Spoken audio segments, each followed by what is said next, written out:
What up, what up? This your boy TB2, and you tuned in right now to the Spit Your Game, Talk Your Shh podcast, alright?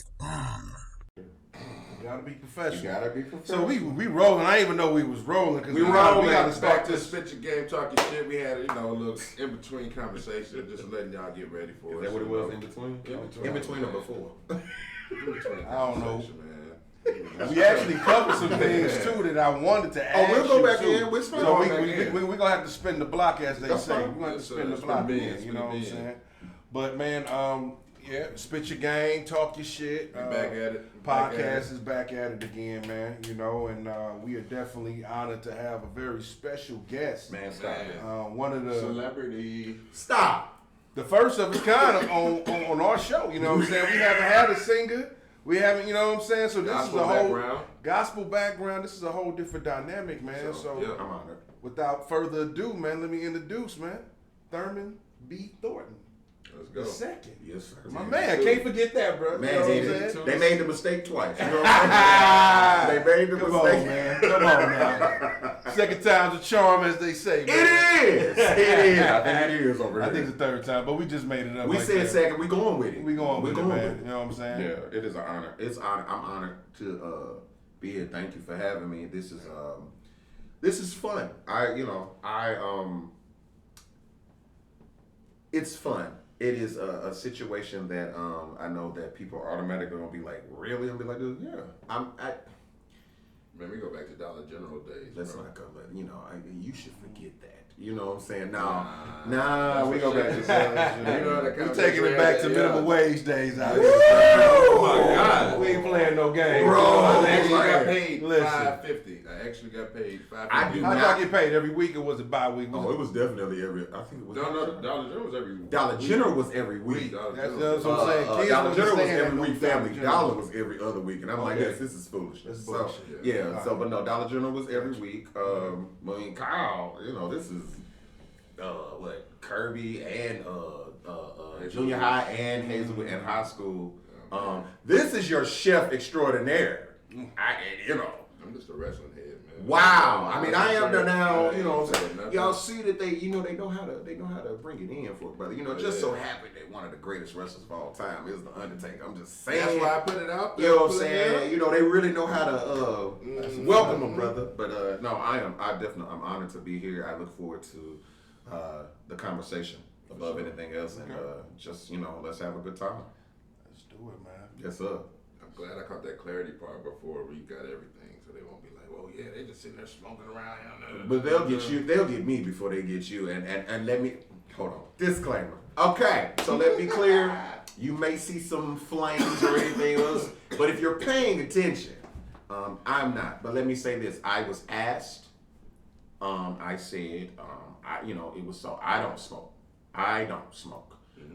But I stated, don't change who you are to accommodate me. But what I will say is this, I respect that I was asked.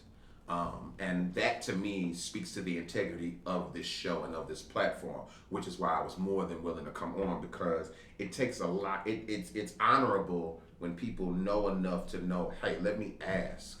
Let me ask, because the thing is that while this is our show and our flow is our flow, we're definitely invested or interested in having you on because of a perspective of your story, of your life. And I respect and honor brothers and platforms that honor what it is that they know about me. So listen, they having a time, I'm having a time. We chilling, you know what I'm saying? And I'm good with it. So ain't nobody finna say, listen, whatever you got, bring it here. Not them, bring it here. But let the record show, I was asked, I told them what it was that, how I felt. They've honored it. And we just having a conversation and a good time. And definitely talk about wrestling and a whole lot more.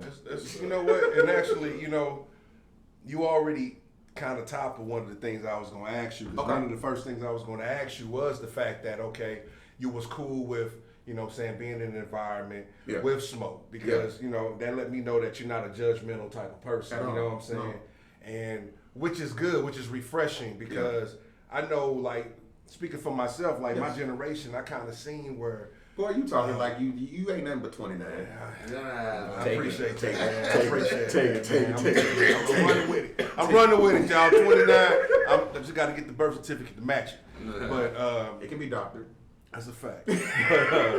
But no, just like, I seen a lot of people kind of move away from like the church, you know what I'm saying? Because people was kind of judgmental, you know what I'm saying? Right. So, I don't know, it's kind of been like a narrative a little bit where people didn't feel like, I guess, coming as they are, you know what I'm saying? The church, you know what I mean? So, so that was good. I can just tell that you definitely don't have that type of thinking. Well, the thing about it is that there's another controversial statement I'm about to make. Oh, okay. Are we going? Okay. We are. Listen, you sparked. I got my sweat ready. Listen. Hold on. I got mine to match you. So, what I will say to you is this. I simplify by simply saying this. Jesus hung around trash. What the world deemed as trash. Let me say it like that. The Bible teaches us to go into the highways and the byways and compel to people to come, meaning meet people where they are. A liar, a cheater, a murderer, a drug addict, a whore, line them all up. Don't nobody repent and ask God to forgive them. Who going to hell? All of them. So the thing is that with my thought process, how I've always moved is when the stigma against the church, let us first and let us once and for all, well, in my case, once and for all, let me settle this simply like this. Because you have the stigma of where people like to talk about, well, the church hurt me, the church hurt me. Yeah. When you look at the definition of the word church, it's a building. The building didn't do nothing to you. People in the building. That's a fact. And the problem is that God gets a bad rep, if you will, because of poor misrepresentation. That's a fact. Okay? I don't have no heaven or hell to put nobody in. Bible again teaches us that the just, meaning the people that living right, shall scarcely, meaning barely, make it in. My mother, my late mother, who I know without a shadow of a doubt loved God and lived a life that was pleasing to Him, but the Bible tells us that someone of her caliber barely made it in. Do you think I got time to be trying to tell you how to live your life? I'm trying to make sure that I'm right. So when I go before judgment, He'd be like, "Good, hey Mo, you good." You good. So it is. I live a life that I don't judge people. I judge character.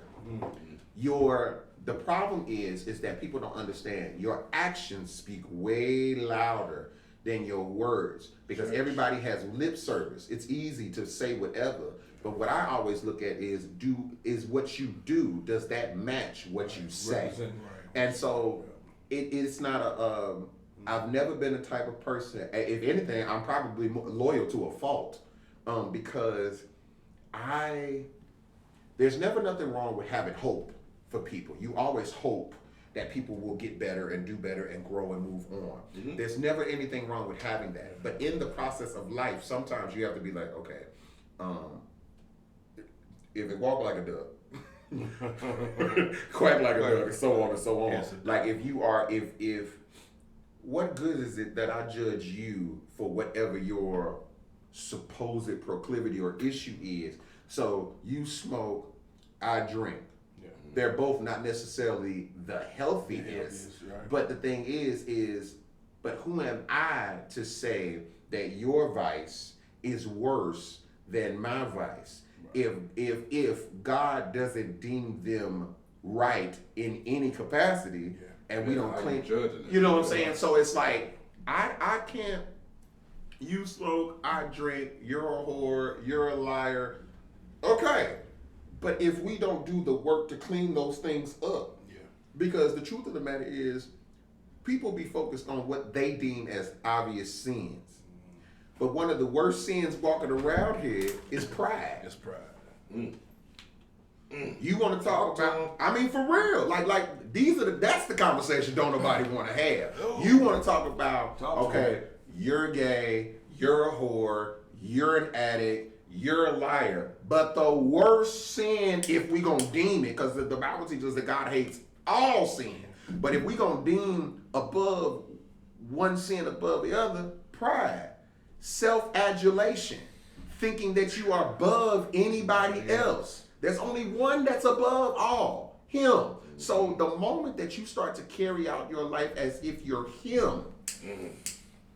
So again, I came on the show because my brother asked me. I believe in what it is that they're doing because it's conversations like this within our community that need to be had. And you need to be able to go in arenas that are not as judgmental, but also won't let you say that. Right, but also here's the flip side on I'll say business side that are not as conventional. See, the thing about it is that people have their mind made up on what they think salvation or deliverance or what is deemed as right looks like. You know what I'm saying? Yeah. They have their own view, and everybody does. It's not just society. Each one of us have our own understanding of what we think is right and wrong, based off of how we were raised and based off of how life has taught us in our experiences. It's trial and error. All of this is trial and error. That's a fact. I know without a shadow of a doubt, and I'm saying this to you all now. Y'all gonna come for me. Y'all gonna come for me. But listen, I've been called worse by better. And my thing about it is that there will be more people that will tune in to a show, an episode like this, because they'll say, that brother who we know is a church baby, I am born on a pew. Daddy preached. We're going to talk about it. We're going to talk about it. We're going to talk about it. But the thing is that I am not afraid. Thank you, Lord. I am not afraid to go. I know who I'm called to.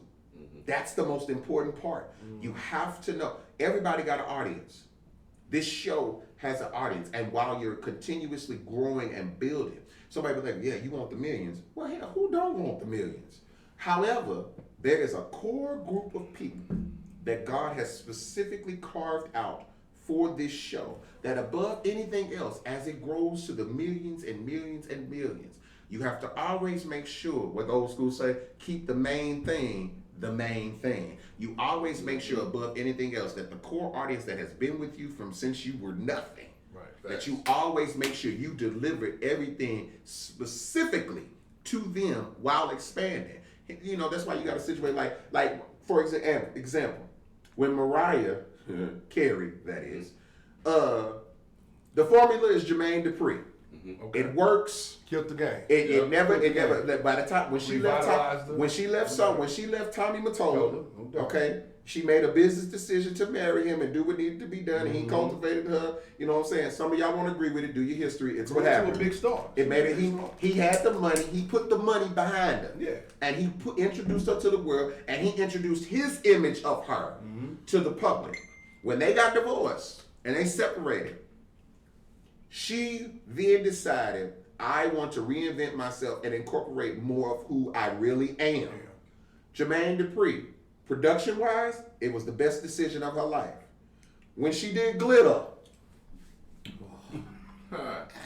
you know, some decisions, trial and error. Yeah, trial and error. And then you decide to experiment with your next album. Usher did the same thing. You got married. Now hear me.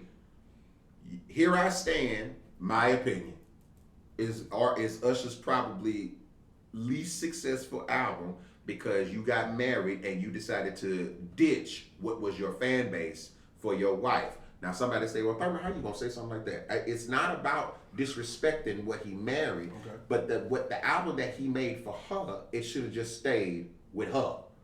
Your fan base was not interested in that. Hear me here, as an artist, as a singer, as an artist, that has a fan base. Mary J. Blige, broken-hearted woman. Okay, that's your claim to fame. I'm not saying. Now watch this. As you grow and you expand, and the Lord blesses you to find what is your happy. I'm not saying that your songs don't reflect that. You just don't experiment with a whole album. And that's the thing too, because you would definitely have artists saying like, well, I'm an artist.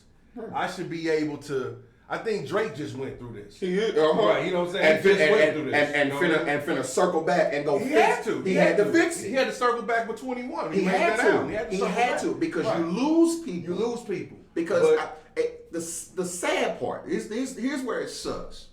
Unfortunately, we as artists get typecast because of when fans decide what is groundbreaking. When they decide, when they've connected on an emotion. Right? They've connected on a feeling. They've connected on a theory. You done got them through some things. You know what I'm saying? All they expect out of you is that. The unfortunate part is that's when you have to separate business and personal, because you do. If bitter, brokenhearted is what brought you to the dance, some way, shape, or form, even while you are walking into happy, and you're walking into prosperity, and you're walking into blessings, you have to remember what brought you to the dance. That's why I said you don't experiment with a whole album. You cannot. Michael Jackson. Sprinkle some shit in there. You sprinkle it, right? But you never literally just get rid of everything that brought you to the dance, because then they're gonna be sitting there like this. Drake, because everybody was like, "What is this?" What the Afrobeat? I mean, as an eclectic artist, I'm saying I didn't have a problem with it. But the issue is you ditched what brought you to the dance, and then got mad when the world did not respond with your change. You have to. This is a universal law, not just in music. This is in life. People hate change. Period. When you decide to change, you have to gradually change. Walk it in. You can't just all of a sudden go from 3 albums of Hellfire and Brimstone, and then the next album is Bubblegum and Lollipops and all that stuff. They're growing with you. Thank you. They're growing with you. And as they're growing with you, you have to slowly turn them to where you currently are. That way, you'll better appreciate, because then you feel like you've been a part of the journey the whole time. Exactly. You see what I'm saying? But when people feel like you left them hanging, you took a detour and did not tell them if you were coming back or where you were going, they ain't fucking with it. They not. And sales and streams will prove that, because your album could be great. It could be dope. I wasn't necessarily against Drake with the I like sound. What I was about to say, because I don't mind him trying to experiment, but to me, it was like one of the worst Afro beats I ever heard. Oh, it was. It was definitely even, like, if you're gonna switch, because it wasn't authentic. You got to make sure you bringing in the best of the best. But watch this. It wasn't authentic. And people could tell, because it was like this. You just woke up one day and you decided to do this. And it's just like my next record, exclusive. My next record, I'm doing a jazz record. Because I'm almost 40. And before I die and leave this earth, I don't want the saying of shoulda, coulda, woulda. You see what I'm saying? I want to be able to say that I left out of here empty. And the thing about me walking in as a gospel soul singer, walking into the jazz room, I mean, technically I already do it. It all derives from it anyway. It's all church. It's all God. It's all church. But the thing is, with jazz, me and my team, we have songs ready. You know what I'm saying? But we've been taking our time, because it's not. But the rest of they just want to keep suplexing each other. You know, y'all. It's been doing it. Just lay them on top of each other. Y'all got the point. You got the point. The thing is that I don't want to walk into something. We can laugh. There we go. Y'all understand? It's been happening. Okay, now Taker, listen. All right. Prime example of what it is that I'm saying. K Michelle. Okay, K Michelle made one of the most viral videos when she was in Nashville, and because she's flowing into country music. Now, if you listen to how K Michelle sings, she been country the whole time. The whole time. But watch this. The reason why, and the last couple of albums, she's thrown a song to. It's what we call a filler. It's a tester to see the response. She's slowly turning into that. Yeah, because she's and you. This is not a because if she had just threw an album out, it would have been dismissed, because the country genre of music is one of the hardest genres to infiltrate, because they are very protective of their style and sound. You can't, like, when you think of, they talk about, especially black people walking in country music, Charlie Pride, what I'm saying? But then after Charlie Pride, shout out to Charlie Pride. Charlie Pride. Charlie Pride. You know what I'm saying? They may not ever acknowledge him like they should. My people's relating to him. Come on, fam. That's what I'm saying. They may not give him the full recognition that they should. Yeah. But before anybody, Charlie Pride. He's respected. He is respected. He's well respected. As a fact. As a fact. But the thing is, after Charlie Pride, there may be some infiltrate. But then the next big one, Darius Rucker. Hootie. They be like, Hootie in the blow, but I'm like, he was black at first, man. But shout out to Darius. Didn't even know. You know what I'm saying? And until but here we go again. Yeah. But look at the gap. Yeah.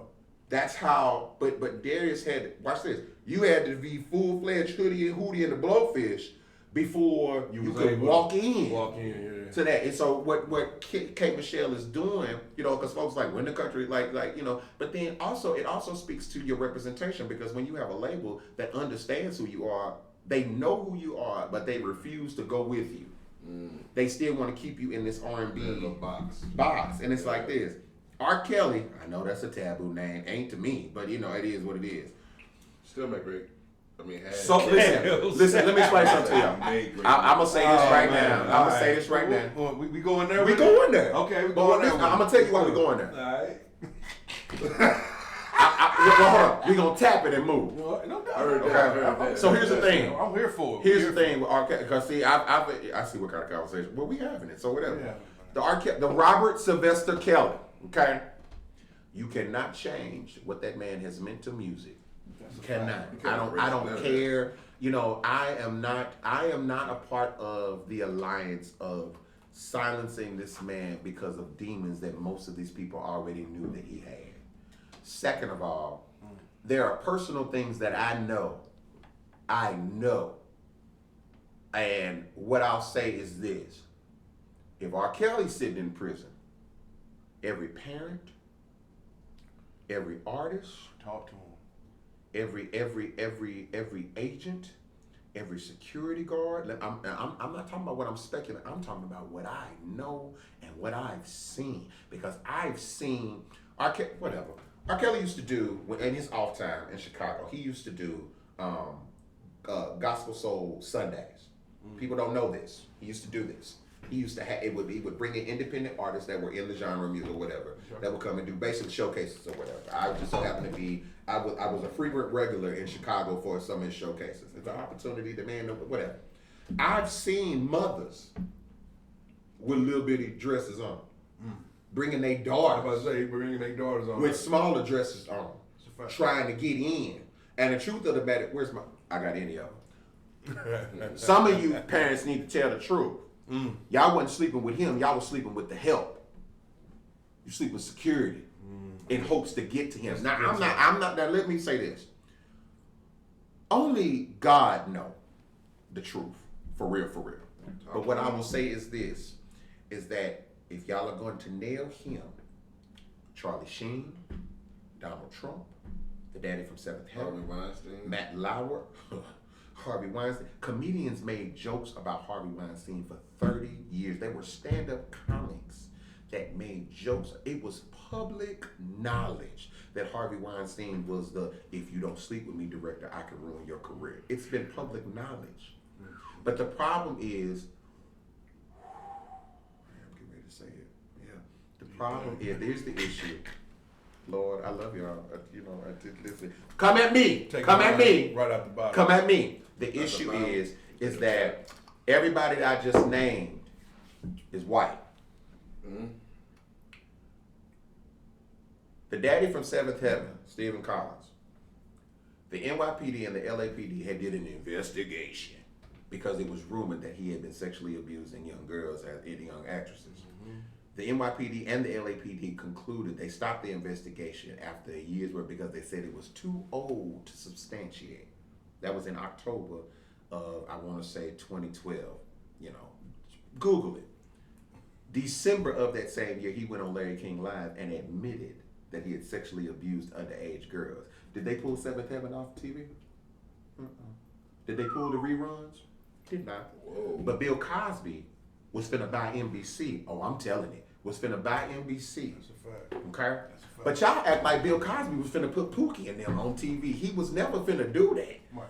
This man has always been avid about, and this is whom the world deemed as America's dad. But I think that's what it is. I think they knew that Bill Cosby had a clean sense of comedy, so they knew he was gonna put good programming. He was. But if you elevate him to that, he now becomes a symbol. He's now symbolic. Mm-hmm. So that's what they don't want. You know what I'm saying? They don't want people to be like, Bill Cosby did it, so we can do it. And right there, that statement right there. If Bill Cosby did it, we can do it. And but the thing is, but if I was Cosby, because I'm petty, I'd have told Camille, buy it anyway, just because I can. Because the thing about it is that when y'all were so hell bent, y'all go and y'all want. It amazes me that when it comes to us, black people, y'all can go back. Y'all want to go back 30 and 40 years. I can't remember everything from yesterday. Right. But then all of a sudden, y'all have this same story of 30 years. Stephen Collins, the daddy for Seventh Heaven, admits it. They don't say anything. They didn't pull Seventh Heaven. Charlie Sheen was giving women HIV, rather. I'm sorry. He was giving women HIV. At best, all they did was take him off 2.5 Men, but then they gave him a whole nother show on FX. Matt Lauer on NBC, The Today Show, was literally part of the campaign of all the women trying to assassinate Bill Cosby's character, only to find out he had did the same thing that were speculating about him. And all what happened to him was he was removed from The Today Show. Kevin Spacey, you're sexually assaulting women and men. You got removed from House of Cards on Netflix, but did you get arrested? Are you in prison? Harvey Weinstein, 30 years. 30 years, man. We hear that he got convicted, but we don't really know if he there. Donald Trump, no explanation needed. It's Donald Trump. And since they like to bring up old stuff, go dig up Marlon Brando, go dig Richard Pryor. Watch this. Hugh Hefner. Yeah, I watched that documentary. Hugh Hefner. Brooke Shields came out and said her mother took her to the Playboy Mansion when she was 7 years old, and he sexually assaulted her. And y'all built a statue of this man and honored him. But when it's us, that shit is deep. It is, but because the thing is that shit deep. But watch this. These type of acts are built into the history of what we deem as America. It's built in our lifetime. We still got the Playboy symbol. Keep on. No. But that's what I'm saying. But look at who they honor and who they reject. Mm-hmm. You know what I'm saying? Again, Bill Cosby was deemed as America's dad. America's dad. I'm not pulling it out here. They deemed him. The Cosby Show was never won an Emmy. I ain't gonna lie, man. I definitely wanted to be part of the Huxtables, man. I mean, that's a fact. Listen, I had 3 different things about the Huxtables. I said, because I remember when I was younger, I used to tell my mom, I said, so the Cosby Show is supposed to be like us everyday black people, right? They was like, yeah. I said, so do Vanessa, Theo, Sandra, and Rudy, and Denise, do they get whoopings? Because I'm sitting there like this. I ain't never got a whooping. But see, so what my mama said was, it was in. Now, if I had to say who probably got, like Vanessa, the incident when she went to go see The Wretched and Claire went off, that's when they took Cliff's car and went to the concert, and then they came back and Claire and I remember she was like that, for all I know you lying to me right now, go to bed, and I was like that, and my mom would be like this, so they can't whoop nobody on TV, but my mom was like this, that's probably about as close as you was gonna see. Yeah, but like with R. Kelly. Shout out to Felicia Rashad. Because, honey, listen, what? Okay, because I don't care what role she played. That's Claire Huxtable. But like with R. Kelly, at the end of the day, when it's all said and done, musically, what was that? They had a conversation. They were talking when I'm gonna tell you this. You remind me of my Jeep. Listen, I'm gonna tell you this right here. When it comes to R. Kelly, I definitely try to separate the man from the message. You have the man from the music. You have to. R. Kelly, to me, has made the greatest R&B album. Period. To me, period. TP2.com, bro. Man. That's high school. It's my motherfucking favorite R&B album. So if I had to say, when I look at R. Kelly's catalog, I wish. Feel on your booty. No. That whole album, you literally hit play and go. Greatest sex, all that shit. Right now. Right now. Bro, they don't even show dance in clubs no more. That's a fact. No.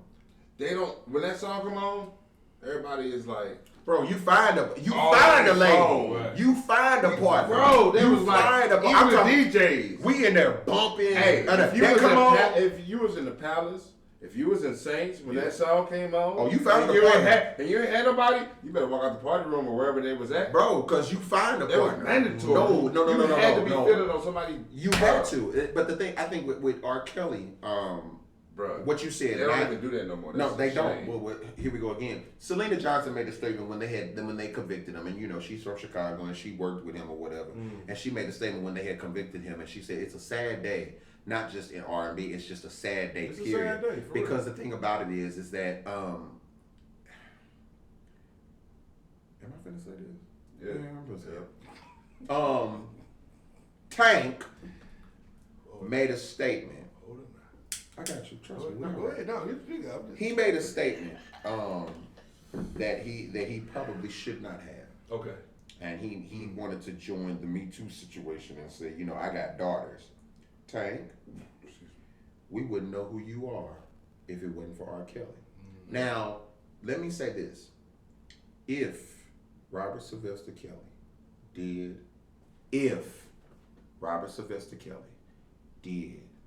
what he's been accused of, his punishment is what it is. However, my stance with it is he's not the only one that needs to be sitting in there. Because again, Sparkle made it when they did. I never watched the Surviving R. Kelly documentary. I refused to watch it. I don't watch nothing. I knew about it a year before it was coming out because I refused to watch it because I said it amazes me how y'all always want to come out with documentaries about black men, but y'all don't want to come out with no documentaries about everybody else. That's a fact. When she Surviving Harvey Weinstein. Surviving Elvis. Facts. Don't talk about it. Jeremy Lewis. Ooh. Jeremy Lewis. That's one of the that story is actually one of the worst. Woody Allen. That's one of the worst. Man. Oh man, that dude. But when there was a statement that she made, and she said, "This is how uneducated people like that are," and Lifetime was wrong for this. She made a statement and she said, "I should have never took my niece up there because I knew what was going to happen." Sweetheart, that sounds like accessory. No, that sounds If you knew, no. But what I'm dealing with, I'm dealing with legality now. It sounds like accessory. If you knew what was gonna happen and you took her up there anyway, baby, get the orange suit for her. But back to the musically, R. Kelly, you cannot touch him. Somebody made a statement, bro. Somebody made a statement in when they were doing in the height of COVID when they were doing the verse. Timbaland and Swiss was doing verses. Somebody made a post and said, I don't care what y'all say. That's cute that you're doing all these verses.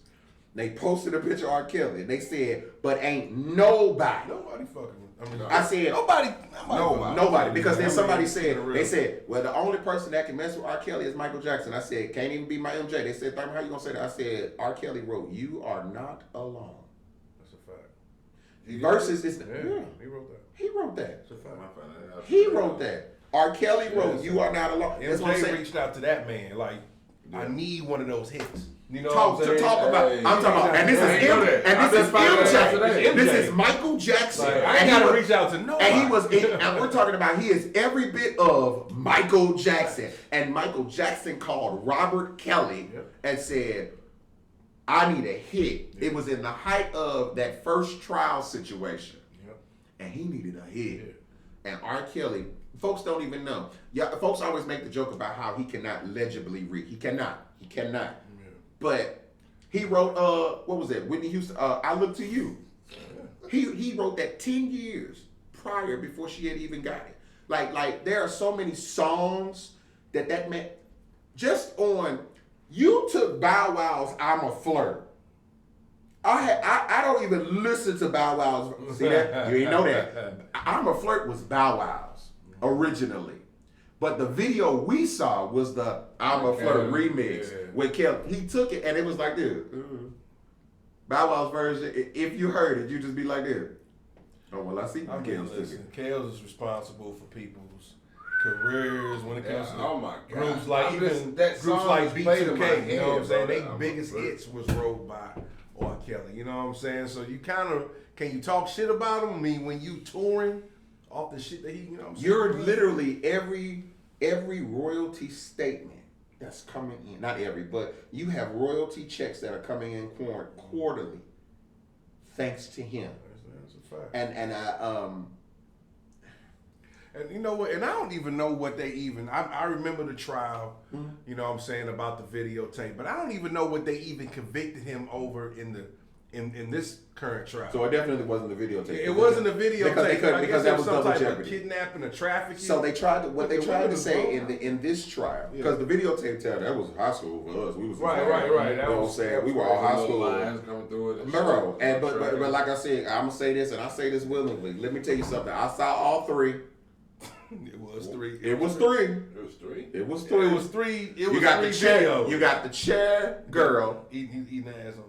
You good? Then you got the chair girl. He was doing the chair. The one in the chair. She was grown. Oh, Kelly's there. You got the. There was another one in some like sauna.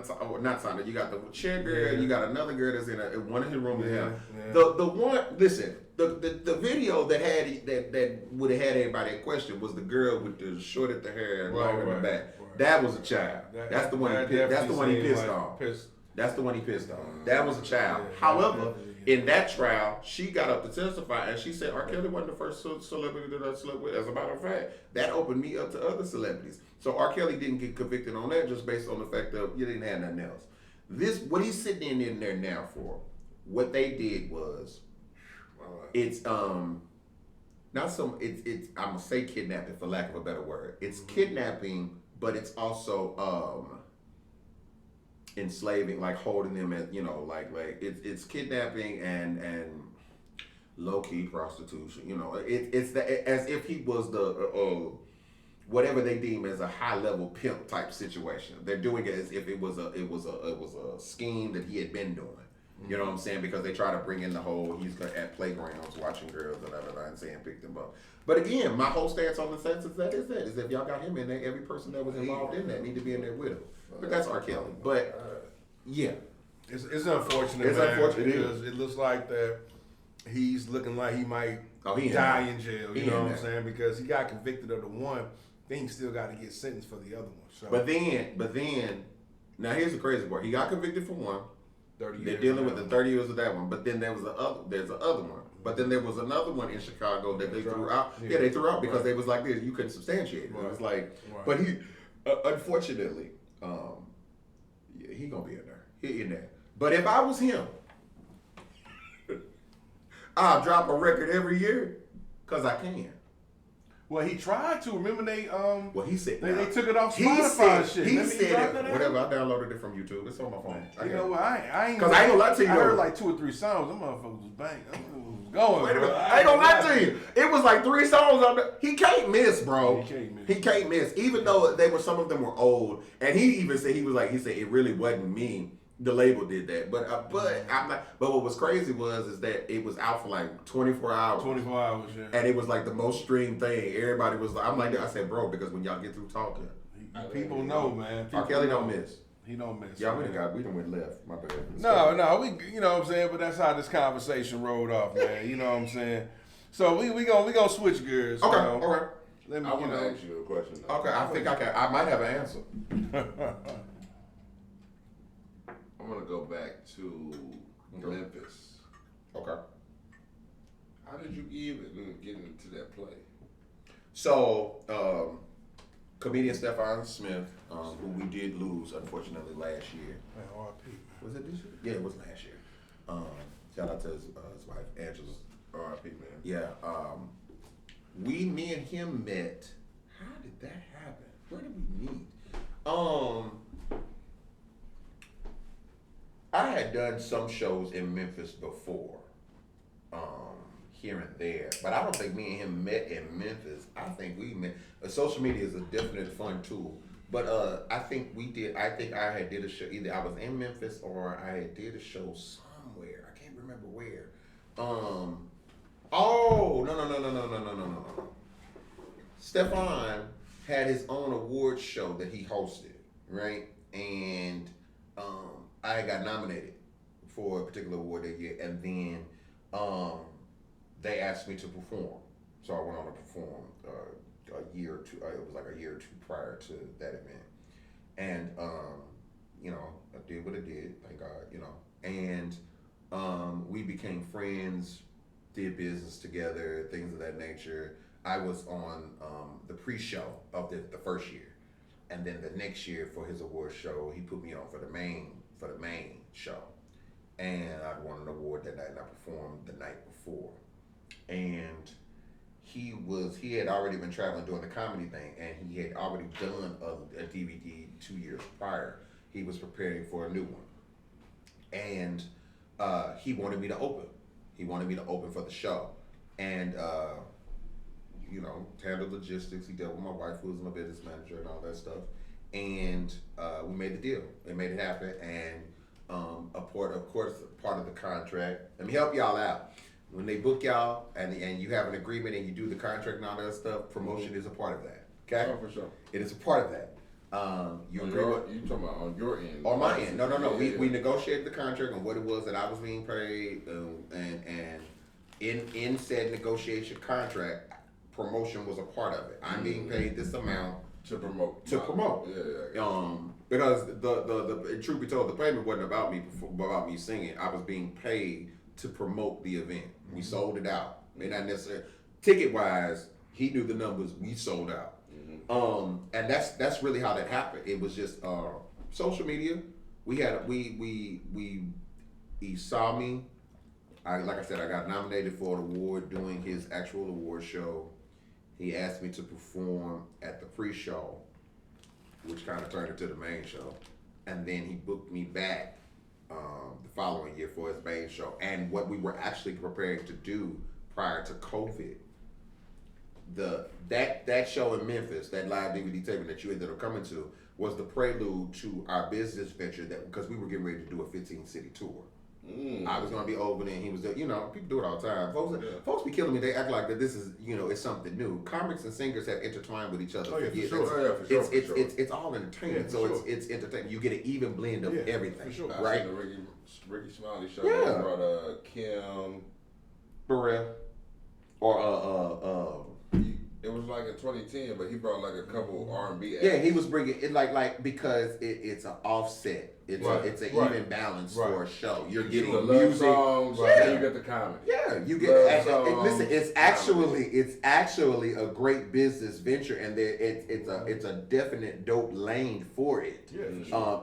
If as long as it's well produced and put together. So we were actually about to, we were doing a 15-city tour. Dates and cities were already confirmed. Stuff was paid, and then COVID. Of course. And then after the hysteria of COVID ended a year and a half later, we were about to go hit it again, and then unfortunately we lost him in a car crash last year. R.I.P. to that was a good brother. That was a great that was a good brother. You know, there's some people that you meet, you just be like this. Stefan was very much invested in helping people.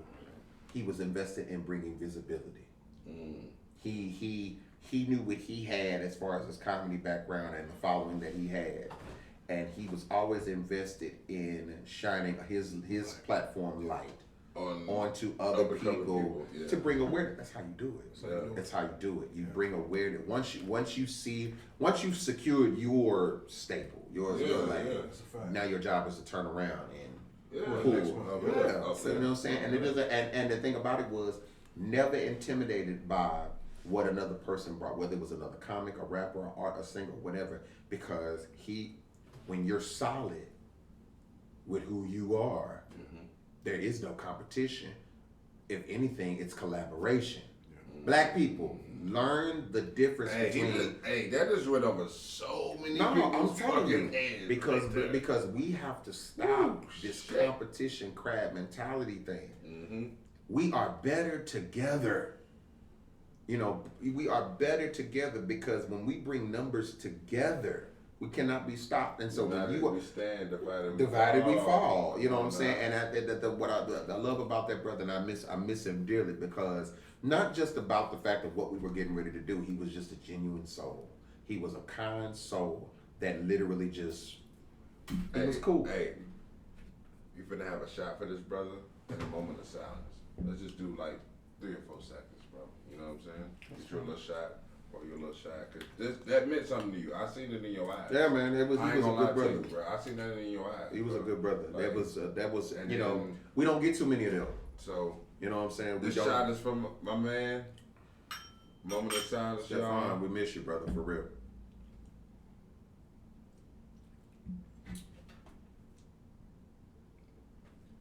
Get back to this program, man. Shout out to Stefan, baby. Shout out to him, man. All right. Yeah, I needed that one. James Lanes, how did you get into gospel? Born on a pew. Daddy preached, mama preached, daddy sang, mama sang, family sang, dog sang. You know what I'm saying? It's in the genetics, it's in the genes, right it's, there, man. You know, but you know what? Let me say this. Contrary to that statistic and popular belief, my late father's favorite singer was Dinah Washington, jazz artist. Mm-hmm. My mother, God rest her soul, mama was more of she was definitely an eclectic when it came to music. You remember the old school studio headphones back in the day when they used to big country. Right. Yeah. That have kind of come back again. Mm-hmm. So when she was pregnant with me, she used to put the headphones on her belly or whatever. And so when I was younger, I would listen to like for example, I'll go this route. Like when Missy came out with Super Duper Fly. Mm-hmm. I can't stand the rain. You know what I'm saying? People don't, and you know, Sock It To Me, man. All that, man. Love that album. Because before you deal with any other album, you gotta deal with Super Duper Fly. Gotcha. Like I don't. There is no Missy without that album. That album. But I Busta Rhymes intros, bro. First of all, Busta Rhymes. Period. You know what I'm saying? Mm-hmm. My favorite all-time MC. I don't care he number one. Y'all can have Pac, y'all can have Biggie. But before them, it's Busta Rhymes and leader of the new school. You know what I'm saying? I get tired of. I was happy that BET finally. Right. You know, finally, because I'm sitting there like this man has honored everybody else, and I'm like this. And when he had them moments, like, what was it, 5 minutes, and he just stood there and he just took it in. And I was like, I said, take all of it. Yep. Because if nobody else, bro, like y'all gonna stop disrespecting Busta Rhymes, bro. Like anybody from Leaders of the Zoo School, you gotta respect MC Light, you gotta respect Busta Rhymes, you gotta respect Queen Latifah. You have to respect these people because there is no Nicki Minaj and there is none of that without these. But Missy with the Super Duper Fly album, and you know, I learned sampling. I learned about sampling because of that. Because when I would listen, I can't stand the rain against my window. And then what my mom would do is, that ain't none of her song. And I'd be like this, no, Mom, I'm listening to it. This clearly is a song. But what Mama was teaching me early is that this song came from somebody else. And what she would do is that she would charge me to research who. You know what I'm saying? And back then, you know what I'm saying, the internet still ain't, you know, what it is now. Yeah. So you really had to, like, we used to go to dial-up. Don't miss dial-up at all. You kids don't know nothing about dial-up. Bro, sitting on your computer waiting on the phone, connected everything and all that. DSL was the closest thing to fast internet. Back then, and then wait a minute, bro, and then don't let somebody pick up the phone and try to cuss about that. They jacked you all the way up. Like, bro, get off the phone, man. I'm on the computer. But like, no. So what my mom would do is that she would take me to vintage vinyl, facts, been there. or Sam Goody at Jamestown Mall. We would go there, and I'm talking about I would spend hours in there piddling through records or whatever, and she would charge me to research. Shout out to my mom, I miss you, baby. Shout out to, because I learned to really appreciate origins, right? I learned to respect, like you got Stephanie Mills sitting right here. I learned to respect where we come from.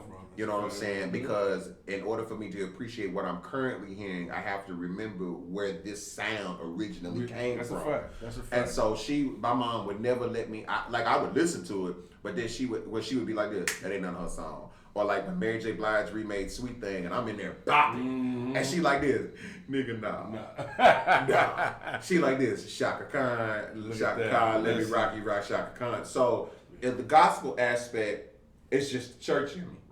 It is, let me be clear, every church singer is not a gospel artist. I said it, boom, me, TB2 said it. just because you lead praise and worship or devotion in your church does not mean that you are an artist. Said it, not taking it back, ain't clearing up nothing. I'll add more to it. Okay. But I learned early. Watching my mom used to sing in groups. My father sang in groups. Like I said, my father's favorite singer was Dinah Washington, so I learned the jazz aspect on his side. Sure. And then my mom's, she loved Whitney Houston. She loved Aretha Franklin. She loved Patti LaBelle. And then as far as her male singers, she loved. When I grew up, I loved Reverend James Cleveland, because he could write. He could write, and he just. I learned about Shirley Caesar because of James Cleveland. And then the Winans, and then but my mother's favorite male singer was between Marvin Gaye and Donny Hathaway. That's why I probably have more of a, if you will, spiritual connection. Oh God, but you know what? But here's my thing. This Christmas, this is me talking now. This Christmas is Donnie's weakest record, and it's this Christmas. A Song for You. Donny Hathaway. That's that pressure. Here we go again. They deemed Donny Hathaway crazy. They said he was crazy. They said he was psychotic and he was loony. Newsflash: anybody that's gifted. That's great. It's always crazy. You think your brain is not like the average brain. So she loved Donny Hathaway, and because Mama really taught me how to research and dig, I developed a strong passion for older songs. Like so it was Donny for me growing up. He was an old soul. Oh God, it was Donny Hathaway, it was Tina Marie, and then but in order for me to respect Tina Marie, I had to listen to Rick James, because Rick James is who introduced us. That's my favorite old school artist. And then when I found out that when they were packaging and presenting Tina Marie, they never put her face on the records because she was mulatto. She was white. They call it mulatto. They call her whatever. She was white. But she was black because that voice, her soul was black. And I remember what they used to say, but Mama used to say back in the day, they were playing Tina Marie's records. Square Biz, Out on a Limb, Dear Lover, which is my favorite. And I'm talking about that woman would sing. God. But they talking about she had like the first year of her permit, she never did concerts because the Rick James was trying to prove a point that soul don't have a color. It's just soul. But then by the time they found out she was white, black people was like, hey, whatever. We've been girl, listen, I done sang Square Biz like this. You know what I'm saying? We been jamming. Like at this point, we like this. You come to the cookout.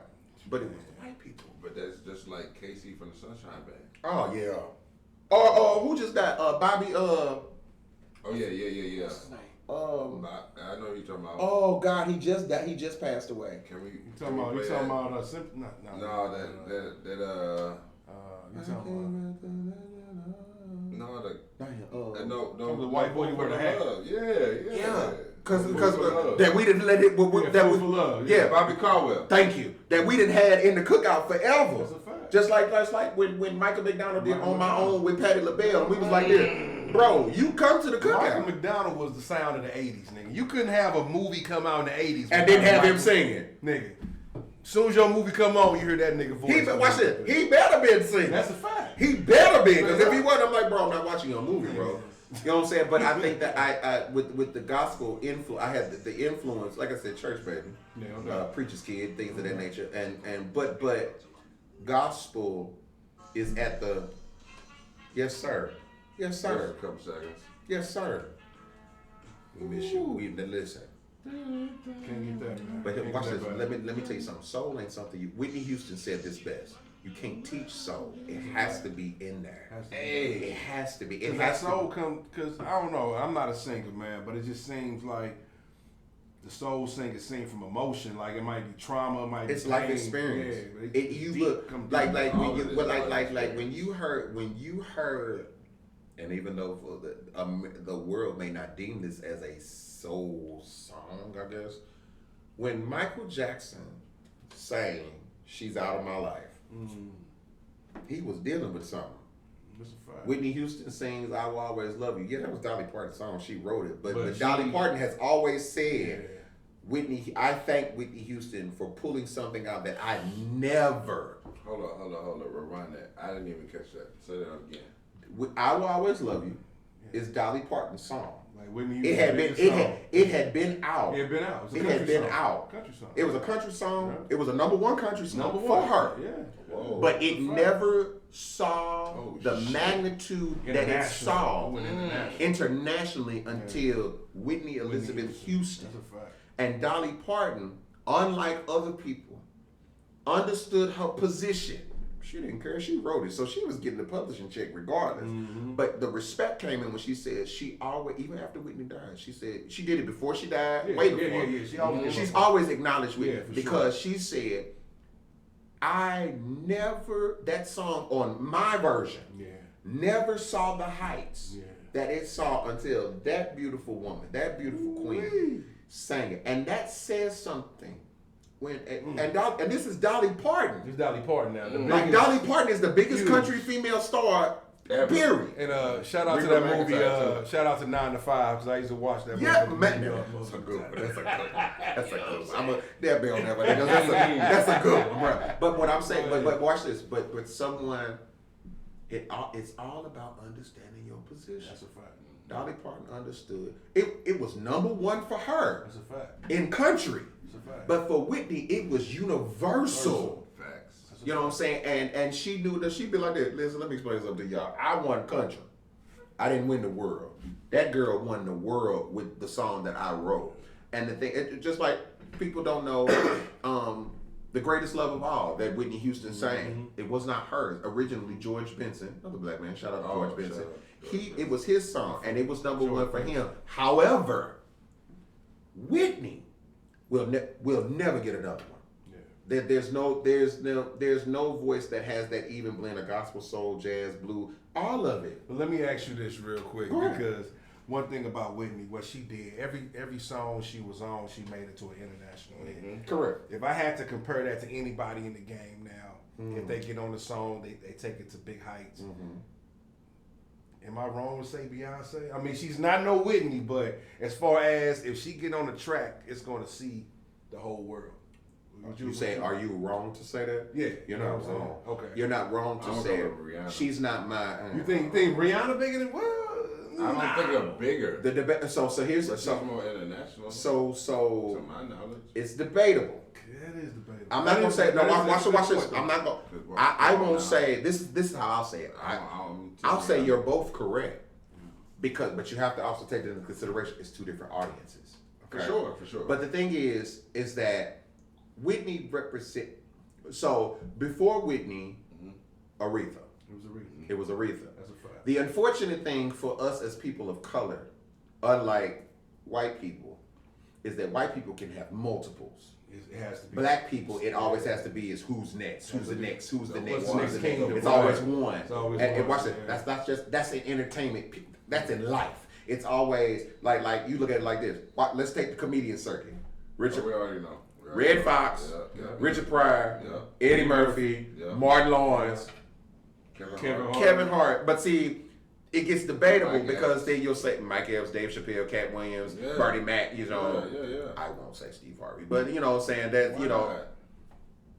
Well, because Steve Harvey never ran the game. Steve, he did not. Like That's Eddie Murphy contrary ran the movies. His movies was blockbuster. right. hits, And you know what I'm here's saying? the thing. Kevin Hart Eddie, legitimately, the reason why Kevin Hart can get the Eddie and Martin comparisons is because all of them ran the stand-up Both comedy circuits. circuit. They Both ran the sides. circuit. Both Steve sides. did not run the stand-up No, comedy circuit. He did not. He was doing stand-up comedy, but he didn't run the circuit. He's not most well known for that. Richard Pryor, Red Fox, all of them. You know what I'm saying? Even the ones that are not as necessarily as popular, but the stand-up comic circuit. That's why when Monique says what she says, nothing Monique has said has been wrong. Nothing. Nothing that he said. You don't have to like the approach. Yeah. You don't have to like the approach. However, But what she's saying is true. it's not wrong. You know what I'm saying? Because Say it, man. because the thing is that black people have to stop participating in the comparison conversation. Oh, for sure. We have to stop it. See, when you stop it there, then you stop all the rest of the riffraff. The thing is like, to your question, again, back to your question, is it fair to say Beyonce? It's only fair to say Beyonce in the fact of the name. It's fair to say. Now, let me say this, because the Beehive gonna come, and I don't care. I don't care, because I have no respect for people that don't understand that everybody can have a difference of opinion. That's a fact. Okay? Kelly was the singer of the group. Hold on now. Watch this. Hold on. Let me help you. Really? Let me help you. Bro, I was always. I'm not wrong, and I'm gonna tell you why. I've never been like. I'm gonna tell you why. I'm gonna tell you why. Now watch this. Your opinion, no, your view is your opinion. I'm gonna give you. I'm gonna break it down. Break it down. A lot of the parts that y'all think is Beyonce is her. It's really Kelly. Kelly is the top. She is the soprano of the group. Okay, Kelly is a singer. I'm gonna tell you why. I'm gonna go ahead. I'm gonna tell you why. While Kelly is secure in her position, she also understands. Listen, it's not up for debate. Okay, Beyonce is the Diana Ross of Destiny's Child. Okay. Listen, and I'm gonna somebody say, well, Thurman, how you gonna say that? Your mama make the clothes, your daddy is the manager. It was set up. The machine. And let me say this. I am not saying that she cannot sing and perform.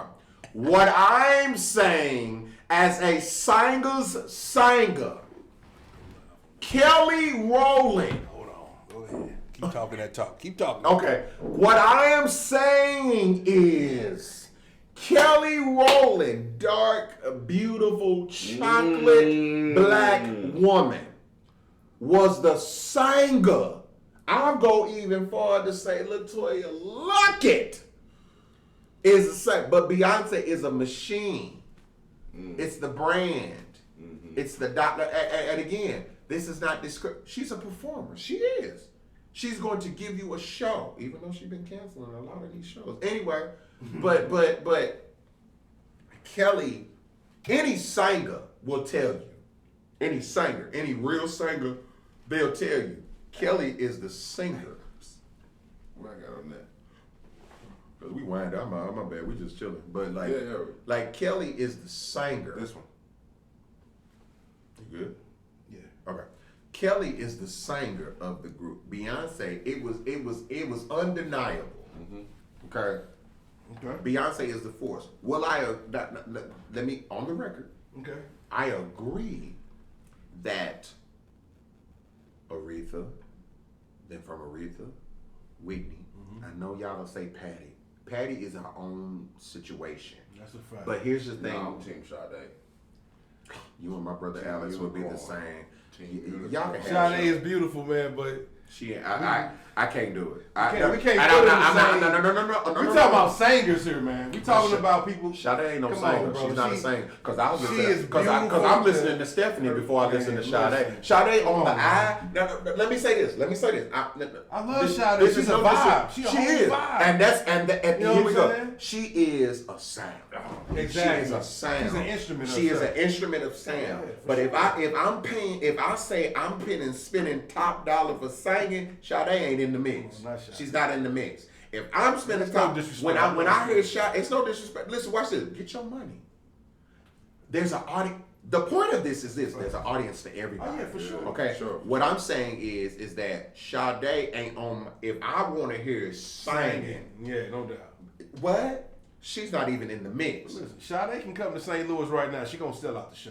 Sade. So she gonna get the Hold on. love. Sade. She like a prince. She gonna sell out the show. Sade You know what I'm saying? is a situation of she goes away for 10 years. That's a fact. Comes back and rules the tour circuit for 4. For 4 years. And disappears again. for 20. And so here's the thing. I have that's a fact. That's like a fact. like Sade disappears at 10 years at a time. That's a fact. And then she come like Brad Pitt just announced because Brad Pitt got a studio. Let's deal with that. Brad Pitt,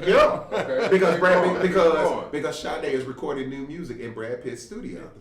Brad Pitt, this is Brad Pitt. If you build it, they will come. They will come. Fuck. You know. You got Sade to come out of whatever hole or cave she in. So I already know this record finna be, and here we go again. Sade finna come out and run the tour circuit for 5 years. And I'm fucking. And I'm all right with, but watch this. I'm all right with it. But when I say singing, she ain't in the mix. Okay, when I say singing, Stephanie Mills, Aretha Franklin, Patti LaBelle. Now we don't just on the female side. Okay. Aretha, Patti, Shaka, Whitney, Gladys. Mariah, cause y'all gonna stop. Y'all gonna be Mariah. Well, not Mariah now. You said Shaka, right? You said. I definitely said Shaka. Because let me tell you something about Shaka Khan. And we thank you, Prince. We thank you, Prince. That's my wife, man. I'm just gonna say that right now, man. Okay. Keep it moving. Hold on, Shaka Khan, your wife. It's Aaliyah right there. Hold on. It's between Shaka and Jill Scott. You know what I'm saying? If I got so Shaka is your wife, right? Yeah. So was Shaka your wife when she stumbled and fell on that versus with Stephanie Mills? Come in, baby. But hold on. But even in this moment, Stephanie Mills, classic. Because she could have, because unlike what other people, she did not let that woman. She was not gonna let Shaka Khan die. She got up. She covered her. No, she really did. She covered Shaka. Now Shaka, baby, you shouldn't have been high that day. I don't know what she was a little. You know what I'm saying? Like, you know. You should have had a conversation with her. Life like, is life. But my thing is this: could you not life that day? You know what I'm saying? But millions looking. But I will say this is that that even in that one moment, that doesn't erase what Shaka Khan. Hell no. Because Shaka Khan and I'm a different type of artist and singer because see I like the album cuts as opposed to what's been always released. Like now Shaka Khan. There was an instance where when Rolling Stone did their top 200, I think it was, I want to say female singers. I'm going to say female singers of all time. And Shaka Khan was like at a disrespectful number. It was a disrespectful number. A lot of Celine Dion wasn't even on the list, which is disrespectful. It's disrespectful. Shout out to Celine. Like somebody. I'm a black man, and I'm telling y'all, the fact that Celine Dion was not on Rolling Stone's list is disrespectful, bro. So hold on. So let me take. Go ahead. So Celine Dion, that is the woman that did the Titanic. My heart will go on. Yeah, it's disrespectful. I ain't gonna lie, man. That it's was disrespectful. song, My heart will go on was like the biggest song of that decade, of that year. But even outside of that, when she did Because You Love Me, Celine Dion sang. No, she got some shit. She got pipes. But the fact that she's not on the list at all, that was disrespectful. Now, your number one and number two was Aretha Franklin and Whitney Houston. Now, I was like this. You can't be mad at that, though. I wasn't. But Shaka Khan was like number 50. And Mary J. Blige was number 20. No, we can't do that, y'all. I'm sorry. Listen, I fuck with Mary J. Blige. But not over Shaka Khan. The damn stomp move she do. I hate everything. Classic, man. Don't she look like she's stepping out and dancing on numbers every time? And don't get it twisted. We not hate. I love MJB. I fuck with MJB. I'm with MJB till I die. However, if I'm dealing with vocals, not the strongest vocalist. No. But she has been able to get better. We watched her journey. No. I respect her. Yeah. I respect her. I respect her style of singing. Yeah. But Shaka Khan is one of them situations. Come on, man. Bro, it's Stop like, playing, like I don't have to hear "I'm Every Woman." Just one of my all-time favorite Shaka Khan songs is "A Night in Tunisia." It is literally a song where you can't tell the horns from her voice. You literally cannot tell. I'm gonna take this moment to shout out Gladys Knight. Oh, bro, wait a minute, cause y'all gonna stop disrespecting Gladys. Y'all finna stop, I'm sick of it. Yeah. I am completely on the same level. sick of it. Because let me tell you something. Let me tell you something. Neither one of us. What? Midnight Train. What? Midnight Train. What? Listen, I better stop. No, but like Gladys Gladys Knight is to me straight up. You know who I would say is probably the most, my opinion, who I would say is the most up to date version or a very good compliment to Gladys Knight. Let me Jasmine. Okay. I threw some shit out there. Up to date. That's a good one. That I ain't gonna say that one wrong. I don't know. What's old girl? Not. And when I say up to date, I'm not talking about like today. Right. Oh, no, okay. Like Jasmine was good. Like Jasmine, and if you say if you come from Jasmine and back, we're fine. Okay. You say anything past Jasmine, I'll be like this. No. Okay. I don't know, man. I don't know about I'm that. gonna tell you. What's up? What we talking about? Jill Scott. That's my wife right there. Let me tell you something. That's Jill my Scott, wife right there. Jill Scott's her stage Two presence. wives. You can't be married like in Walking Hard. He's like, I didn't know you had 2 wives. This nigga. Let that man do whatever he gonna do. But you know what I was. Well, let me tell you something. There's an aura. There's an awe. There's an atmosphere that Jill Scott that carries that is very reminiscent. Jilly from Philly, man. Jilly from Philly. Like even when Gladys was with the Pips, she still carried it, and there was an aura about her. Like you looked at the Pips and the choreography, and that was good. But when it came to vocals, you watched Gladys because she commanded the stage and didn't move a lot. Yeah. And Jill does not move a lot. She'll walk here and there, but her and that microphone, she's at one with it. And I think that she definitely had. Shout out to Jill Scott for that microphone, the demonstration. You know we talking about that thing. Yeah, go ahead. I ain't gonna lie to you. I've been to a Jilly. No, because I've been to a Jilly from Philly show, and I remember before it went viral. She been doing that. Oh, so ain't nothing new. Because I ain't never been to a Jilly. I'm sorry, baby. I ain't never bought no tickets. You talking about I never been to a show. The mic presentation. Yeah, the presentation. That's old. She been doing that. Social media just got I hit. feel lost. Don't feel bad. Don't feel bad. She still love you. But but you know now when she first came out, she wasn't, because you still trying to get on. That's a fact. Now that she's Jilly from Philly. You know what I'm saying? But no, I would agree with you that Beyonce, if I have to say a name that carries weight like Whitney's, God rest her soul, is that and will forever carry on. But if I had to say who is living here, who is alive and breathing well as a female artist that has carried the weight that Whitney, Aretha, and so on have carried, it name wise and stage presence and performance wise, it's Beyonce. You cannot deny what's true. Great segue. Okay. Top 5 singers, not singers. Because contrary to my belief, there is a difference. Yeah, that hit your soul that you like. Male or female. Now listen. Now it doesn't matter on that. Before we dive into that, because that's definitely top 5 singers. Don't forget. Okay. But Trick Daddy got in trouble maybe a year ago or something when he said that he didn't feel Beyonce was a singer. You know what I'm saying? Because he was saying people like Aretha, people like Patty. So we definitely know she can hold her weight as an entertainer. Absolutely. But do you feel she's in the class of a singer? No. Okay, go ahead with your top 5. We gonna just keep it right now. We go with top 5. Go ahead. No. But before the Beehive kills this show, they gonna come for us. Yo, listen, man. But let me a brief explanation. Just brief. I'll keep that one brief. Singer. No doubt. No, but let me say this. Okay. There's something in her. I didn't realize that there could be something in there until I watched Dreamgirls. The scene when Jamie Foxx tells her character, you know why I made you the lead singer? Because your voice has no color. It has no character. I was trying to tell everybody that was Jamie Foxx's character. That was Curtis telling Dina. However, there was truth to Beyonce. But when Beyonce sang, when she sang, listen, I said, oh, it is there. It's a possibility that you can do it. Because up to that point, she couldn't do it.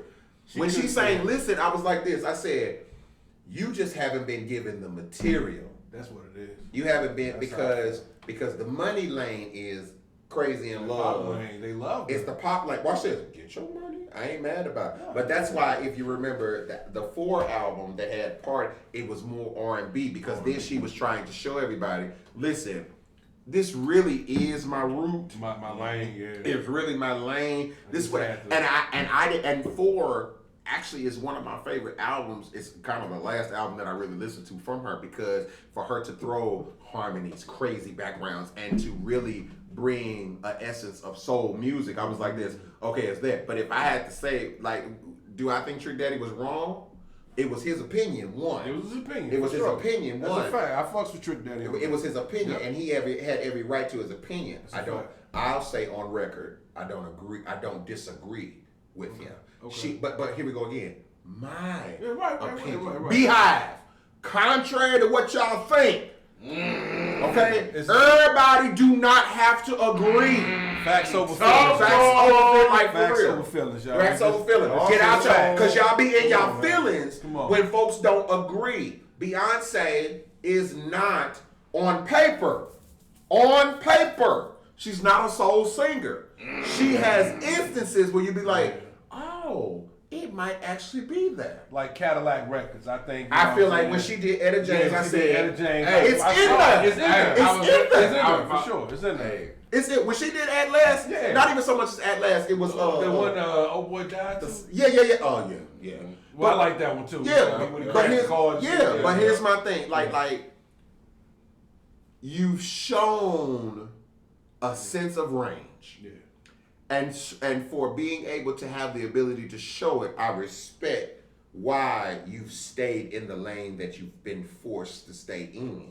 That's your bag, baby. Don't ever deviate from the bag. Sure. However, don't get Beehive.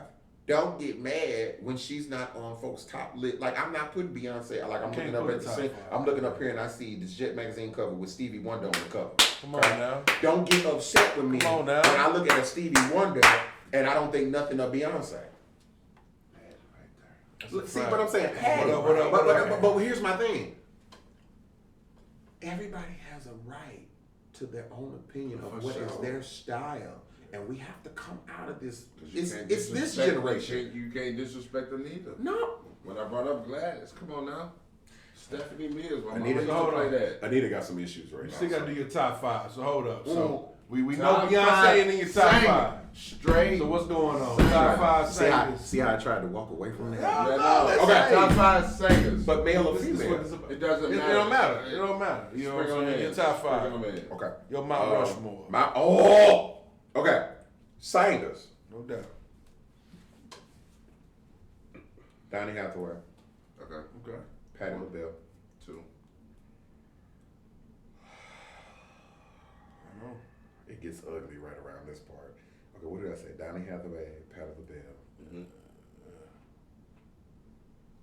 Give me a second. Take your time. Okay. Take your time. Donny Hathaway, Mm-hmm. Patti LaBelle.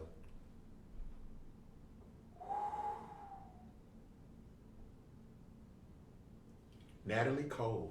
Ooh, Natalie. It was between Natalie Cole and Nancy Wilson. And let me take Natalie out. Nancy Wilson. Okay. Nancy Wilson. No, I remember what I said. Natalie Cole. Natalie Cole. Shout out to R.I.P. Natalie Cole. Yeah. Man. So Sure. Donny Hathaway, Patti LaBelle, Natalie Cole. Mm-hmm. Yeah, It gets ugly now. It gets spooky. I just said 3. I need 2 more. It gets spooky out there. I'm finna be real disrespectful. Okay, so let me do my review again. Okay, Donny Hathaway, Yeah. Patti LaBelle, okay, Yeah. Natalie Cole, Yeah. right? Luther Vandross. Ooh-wee. We talking about skinny Luther. The curl ain't right, Luther. The curl ain't right, Luther. It's definitely curl ain't right, Luther. But I'm Curl not ain't gonna right, disrespect that when he was Shouts out skinny, to Cedric, the the nigga still entertainer, could for sing. Like vocally, for sure. nothing ever changed. But okay, that's number he 2. he made a difference. Like, yo, like check this out. But Big check Luther, this out. big curl ain't quite right. Luther sang with the conviction that skinny Luther never could. Oh, Big man, Luther said, "I'm gonna sing." Big Luther said, "I'm gonna sing these love songs. Y'all gonna throw these draws at me, even though y'all ain't my type. Regardless, it don't matter." That's a fact. Okay, that's 4, right? Facts. Oh, we got one. Shout out to Luther. Oh God, That's a fact. Hold on.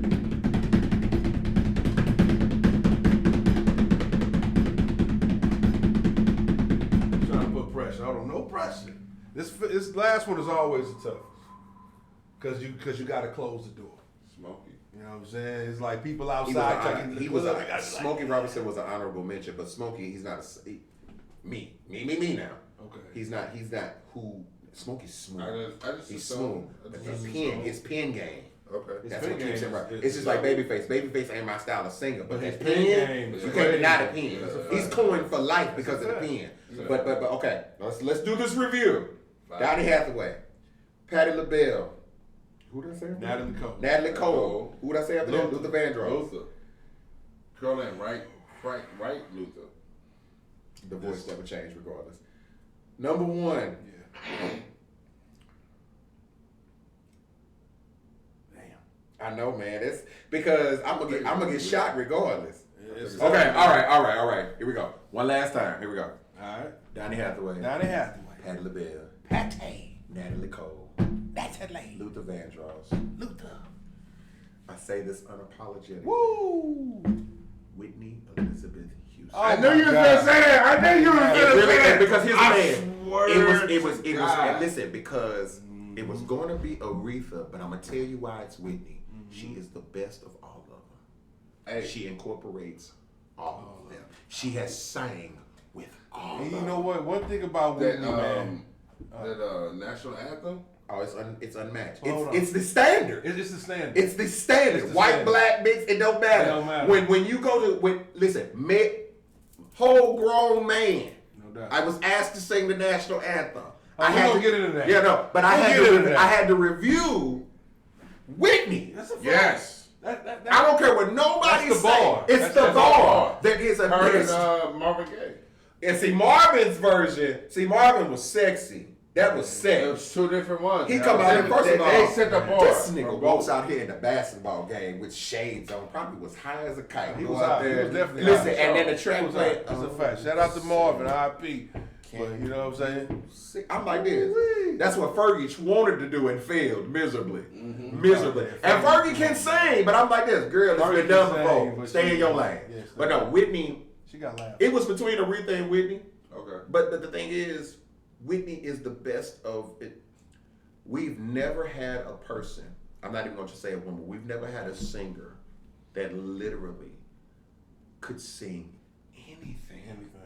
Like that. LL Cool J, I wanted to slap the taste out of his mouth after Whitney had died, and he was like, "This is the Whitney Houston of our generation." And he said Jennifer Hudson, and I was sitting there like, "Dude, she screams." That's not it. Whitney Houston, who you know from New Jersey, can sing in a $20,000 Dolce & Gabbana gown in front of a 50-piece orchestra, and we singing American standards, or we singing R&B, we singing gospel, or we singing blues, we singing Talk jazz. to 'em. I'm talking about, and you bring color lines all over. Even Aretha, and this is Aretha, but even Aretha, as much of a national monument that her voice is, not Whitney. One thing about Whitney, man, She was a real one. that I seen, she make it look effortless too. I'm telling you. She's doing some of the most hardest notes known to man. That are literally, you just looking at her like that, and she's not straining. And she's not she wasn't straining. She's She's just sitting there smiling. like that. She looking at you like, You know what I'm My saying? niggas is not finna disrespect. But hold on, no, I ain't finished yet. Hold on. It's effortlessly, and I say Whitney knew she was cold. So She she did. had a Oh, for different sure. swag about her. wait. Anyway. But did she? Confidence and cocky. But watch it. But did she? She seemed Because kinda, if you look at her life, Yeah. look at her life. Yeah. I'm looking at a woman that was never sure. Everybody else was, Gotcha. but she wasn't. And I think what really led to the demise of her is that she never really found the inner satisfaction of. She never was able to accept the fact, baby, you're great. God made you great. That's a fact. You know what I'm saying? And I think that the reason that we lost her as early as we did is because she was so busy trying to be Whitney Houston that she didn't know she already was. It's like that girl, like to your point, there was, I'm talking about stand flat foot on a stage.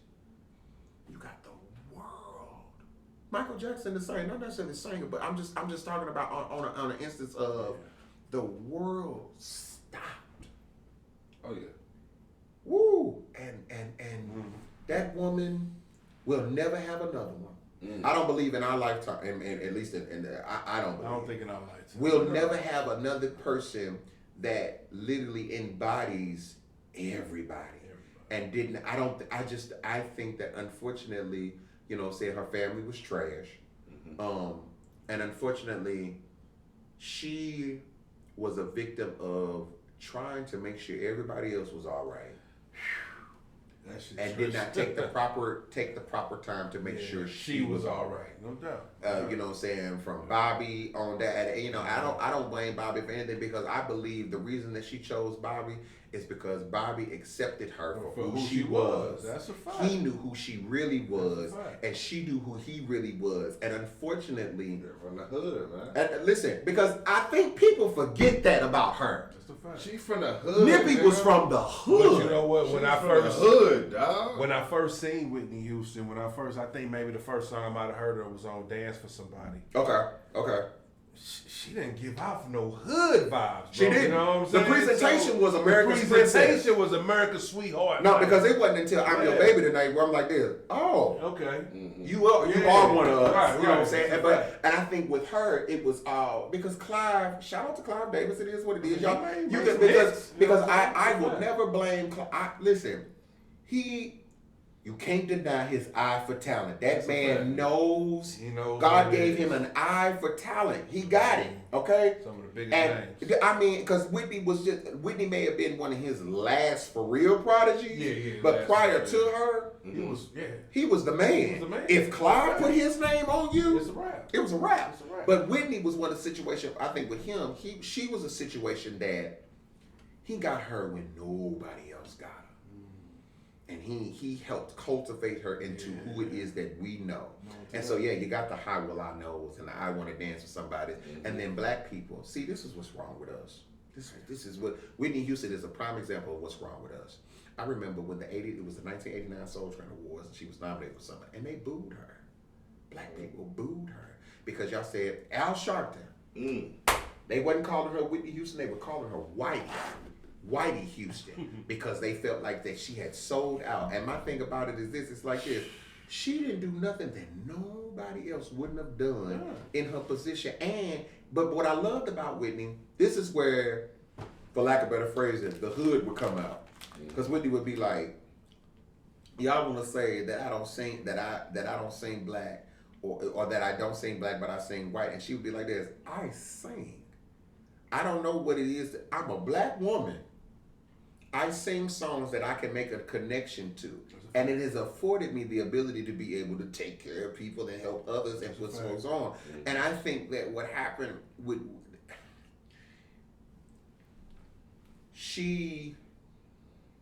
her gift will never be, you can't deny the gift. For sure. People tried, and I would just be sitting there like this. You look stupid. People were trying to say anybody trying to say that Whitney Houston couldn't sing, I'm like this. What are you listening to? No, Madonna, that's who can't sing. Whitney can sing. But I think that what Whitney's struggle was is that by the time she married Bobby, she was so focused on trying to continuously prove that she really was one of us that it loses its essence. Because in the latter years, it no longer was about her voice, it was about the tabloids and the antics of what was going on. How she gonna show up? How she gonna show up? Is she high? Is she not? Right. You know what I'm saying? And we as a people, I'll say this openly, we as a people killed her. We killed Michael, we killed Prince, we killed Luther, we killed Marvin, we killed Donnie, we kill our own heroes. We may not openly admit it, but we're a part of the assassination of these people, because once they get on and money changes and lifestyle changes, then we think that they've sold out. But given the opportunity that they were given, you did the same thing. It's not a sellout, it's called coming up. And not only that, even with, Whitney's first songs, they were still great. They were good songs. Regardless of what audience gravitated to. I don't care. Dance for Somebody is just... Listen. It's just, you know what I'm saying? It provided that vibe, that energy. This woman been dead now 10 years, and I Want to Dance for Somebody still. It's even right now. It's timeless. It's timeless. Straight club, gay club, black club, white club, it don't matter. That joint come on. You're going to get some reaction. Jokers is bumping. Straight up. You know what I'm saying? And I just think that, but she's my number one because... I'm not mad at that, man. Whitney Houston, R.I.P., man. We love you on We do. We miss you. We really do. Miss you. We really do. We really do. R.I.P. really to Bobby Christina. That was her daughter's name. R.I.P. to her, too. That was just tragic, man. Everything, a lot of tragedy, man. But it's good to see Bobby moving forward, steady touring, steady doing this stuff. I honor him.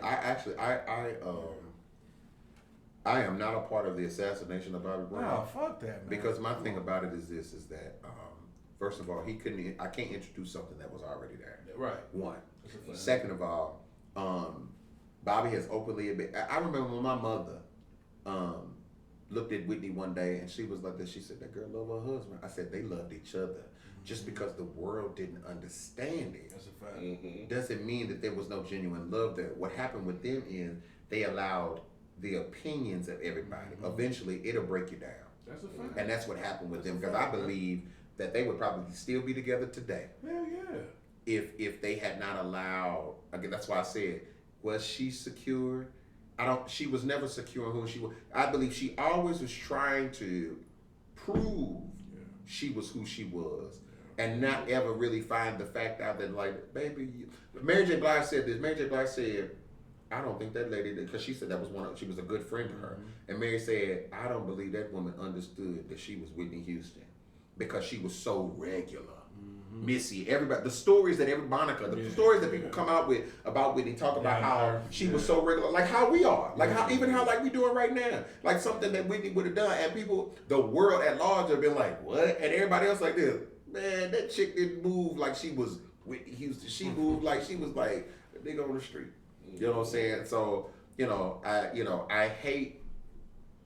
think Mary J. Blige said it best. There's some people that just ain't supposed to be here long. That's a fact. They are the most impactful, but they're here the shortest. The shortest. And she was definitely here the shortest. And I don't think I would want to see Whitney Houston here right now with all this generation and how they do stuff, because I'm just like, dude. Yeah, probably would have tried to. She probably would have shot everybody. You know what I'm saying? So, but no, that's mine. I don't appreciate this platform for forcing my hand to try to figure out who was going to be my top five. Listen, I feel like I left some very great honorable mentions off. You can throw some honorable mentions in there. You got Smokey Robinson. You got Robinson. Marvin Gaye. Okay. Would you throw Fantasia in there? Or 100%. Okay. Fantasia and Jasmine Sullivan. Okay. I'll throw R. Kelly on there because the Joker could sing. No. But you know who else I would throw on that people don't really Joe. I like Joe. He did the power thing, bro. Joe. Like, that shit hard. Joe. He's consistent. He is consistent. He's consistent. And he's a great writer. He's an excellent writer. He is an excellent writer. For sure. He wrote a lot of hits. He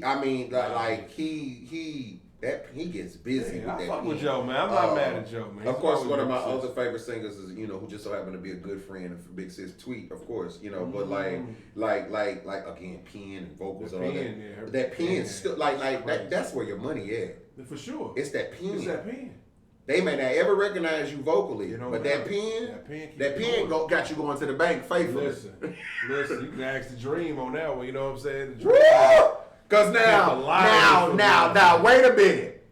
Writing and producing. It's a fact. Oh, bro, please. Beyonce ought to thank him every hour. I'm sure she probably sent him something on Christmas. Him and Neo. Every Christmas. Neo, man. Neo's another one, man. Writing is just I think that people don't understand in the business. So that's what between touring and writing, that's where your money is. If you ain't writing it, you need to be performing. That's a fact. You know what I'm saying? And so, but no, that was a rough 5. But it was a dope 5. I think I think the shocker was Natalie Cole, but you know what? I'm not so hip on Natalie Cole, but so with Natalie Cole, it's jazz. It's jazz. But it's also, because she's a groundbreaker too. She was the first artist to be able to, this woman recorded a whole album covering her father. But watch this. And then you did Unforgettable with him. And that was beautiful. And it was something that she didn't even want to do, for she fought for years to not do. But it was like, girl, listen, it's a part of your legacy and your lineage. Ooh-wee. And she was the first artist, I believe I'm quoting this correctly.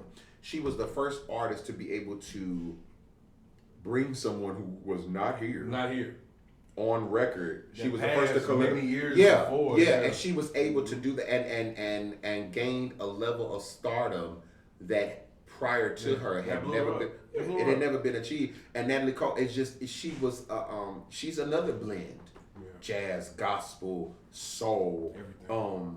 But you know there are your Nancy Wilsons, there's your Sarah Vaughan's, there's your Ella Fitzgerald's, there's your Moms Mabley. There's so many. Like again, it's hard to put it down to five. You know, five because you asked it. But then you're asking me to literally go through my brain of what my ears. I know you heard so much. Because my main Stephanie Mills. You know what I'm saying? It's Stephanie Mills. Come on now. Hold on. It's Stephanie Mills. You know what I'm saying? Forget when I think of home. We good. But besides when I think of home, one of my all-time favorite Stephanie Mills songs, I Feel Good. Ooh, all over. I feel good all over. You and I must never. Wait a minute. Let me tell you something. Anything Stephanie Mills did with was it Peebo or Howard? It was Peebo. It's Peebo Bryson. Mm-hmm. First of all, Howard Hughes. Now listen. Now hey, that's another one. That's another one. That don't necessarily get the overall universal attention that it should. Eric Benet, El DeBarge, I fuck with El DeBarge so tough. like El DeBarge, unmatched, untouched, no comparison, nobody. Freaking Love Me in a Special Way. Like when Tamia remade it, I was like, Tamia, Tamia's bad. Again, if I had to come to a little bit, like I mess with Tamia on like so many different levels. She is a singer. She is a singer, like for real. And Grant Hill, good move, sir. Great move. Smartest black man in the world. Man. Listen, let me tell you something. Because she love him and he love her. But like I look at Tamia. I look at Chrisette Michele. I look at I love Chrisette Michele. Y'all gonna get off of what happened with her and the whole. I ain't tripping off. I didn't care nothing about that. It was a check and she did what needed to be done. But when Chrisette Michele. Like I look at Tamia and Chrisette Michele as artists that I don't have to hear a single. You say an album's coming out, I'm buying it. Don't matter. Kind of like a J. Cole and the hip hop. Like I don't have to. There are certain artists that have put in enough time. Yeah, for sure. That all they got to say is they got an album coming out. That's a wrap. I don't have to hear nothing because I know the body of work is going to. Because I know you ain't just gonna put out anything. You know what I'm saying? But like I said, there's so many singers. Let's see, Stephanie, Gladys, Patty, Tamia, Chrisette. What up, y'all? Okay. Let me put you on. Let me put y'all on in the hot seat. Mm-hmm. Okay. Monica or Brandy? Let's have this conversation. Now let me tell you something, man. As you're doing that. Let me tell you something, bro. Yeah, because I'm gonna see what. Let me see if you go where I think you're going. When it comes to me, I gotta go by songs that I just enjoy. But you know what? You gonna say? Because if that's the case, you gonna say Monica then on that one. No, I'm gonna say. You gonna say Brandy? I'm gonna say Brandy, man. And the reason why I say Brandy is this, man, because I think that motherfucking "I Wanna Be Down" remix. It's just one. But is that? But what about ho? But do you like the remix because of Brandy, or do you like the remix because of MC Light, Queen Latifah, and I'm just saying, it's Brandy's song though, featuring those ladies. That's true. But I mean, damn, man. But when I think about Monica, I know everybody has "Don't Take It Personal," which I love. Which is a burner, bro. It's a banger. But when I think about Monica, the song that gets me is that the song with Missy. So gone, man. Mm-hmm. I mean, so I feel like it's tough for me, man. But hold on. Yeah, where you going? Brandy or Monica? I already know what he gonna do. I don't know, bro. I can appreciate. You know what I'm saying? I can. Because it's not because people always try to act like it's a wash. They try to act like it's a wash. No, it's not a wash, bro. No, it's not like a when wash. they did the verses, everybody swore it down. Brandy gonna wash Monica. You know what? Then when they started playing Monica's records, they was like this. Oh, wait a minute. Hold on. I'm telling Monica got bangers, bro. I gotta go with Monica because Look at you, because you thought about the song. I thought about she has more songs that Brandy- I like and than it- from Brandy. Okay. I would say that. Welcome back to the cookout. Yeah, I Welcome was. back. Welcome back. Hey, but now I You're want not, to no, be down. because Man. that's That's a what, cookout hold on. song now. What's yours? I'm gonna wait because I'm gonna tell you what. I guess I'm uninvited. I'm going Brandy. Why? Because I just like Brandy. Okay, that's fine. So I'm gonna tell you. No. I won't dismiss it. No. Because watch this. Now this is how it goes. All right. I'm a fan of both, but I'm a fan for different reasons. Yeah. Brandy, vocally, yeah, she it's a win.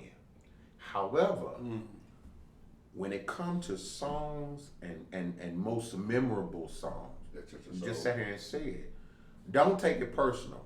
Even though that song was about women and the period, blah blah blah. No.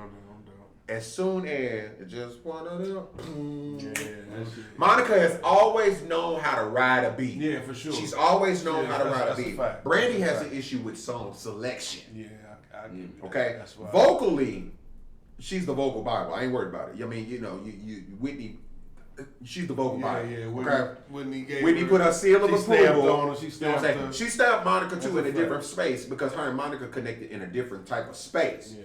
But vocally, it's Brandy all day. But see, when they did the verses, everybody swore up and down. Brandy gonna wash Monica. Monica, all they played. They didn't even do Don't Take It Personal yet. Didn't have to. Why I Love You So Much. Like This, Like That. For You I Will. Then they dropped Song Gone. And I was like this, bro, the hood stood up for Monica with So Gone. Every time the beat dropped, First Night, So Gone Angel of Mine, like people just didn't realize how many hits Monica really had. They were just so focused on vocally and gift and talent and technique. Brandy gonna eat her up. Monica has never tried to do anything outside of what she got. Okay? Yeah. Brandy, vocally unmatched, but memorable songs, we have a problem. Because outside of that first album, after that, like I can't tell you no memorable songs after Full Moon. Full Moon. I I was about can't. to say, yeah, Full Moon. Full Moon right. to me, Her last.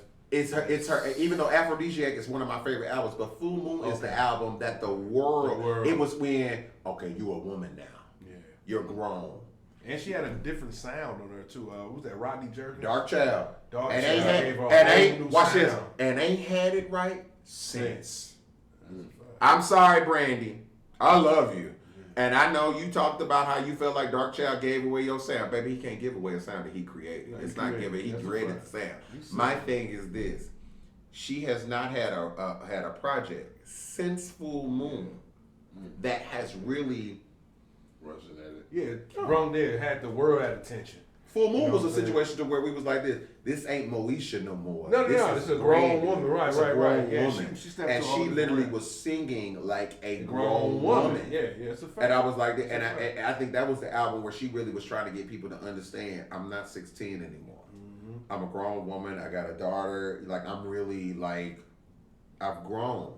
And I think with Monica, you know what I'm saying, Don't Take It Personal came out when she was 14 years old. That's a fact. And as far as I'm concerned, Monica been grown since 14. That's a fact. You know what I'm saying? So I think that, you know, that's one debate that gets out of, you know, it gets out of hand because the disrespect is automatically done to Monica. And it's like, this, you can't do, like you just said, you was like, man, I'm with Brandy. Then you sit and think about it like this. But if I think about songs that I have an attachment to, it's Monica. You know what I'm saying? And it has nothing to do with vocal ability. It's just that I vibe better with your song. Like I'm telling you, Don't Take It Personal was a ladies' anthem. Yeah. But niggas worldwide, that beat kick in. Oh yeah, that beat kick in. Be You're like, gonna be grooving to that motherfucker. You know what I'm saying? Yeah. I ain't, whether I'm listening That's to the a lyrics or fact. not, that beat drop and it be like this. Boy, it get to you be like, ugh. You know what I'm saying? Like Monica just like Dallas Austin and them back then with her, like they were so careful with her. And to see a young lady at 14, 15 approach these songs like she was 30.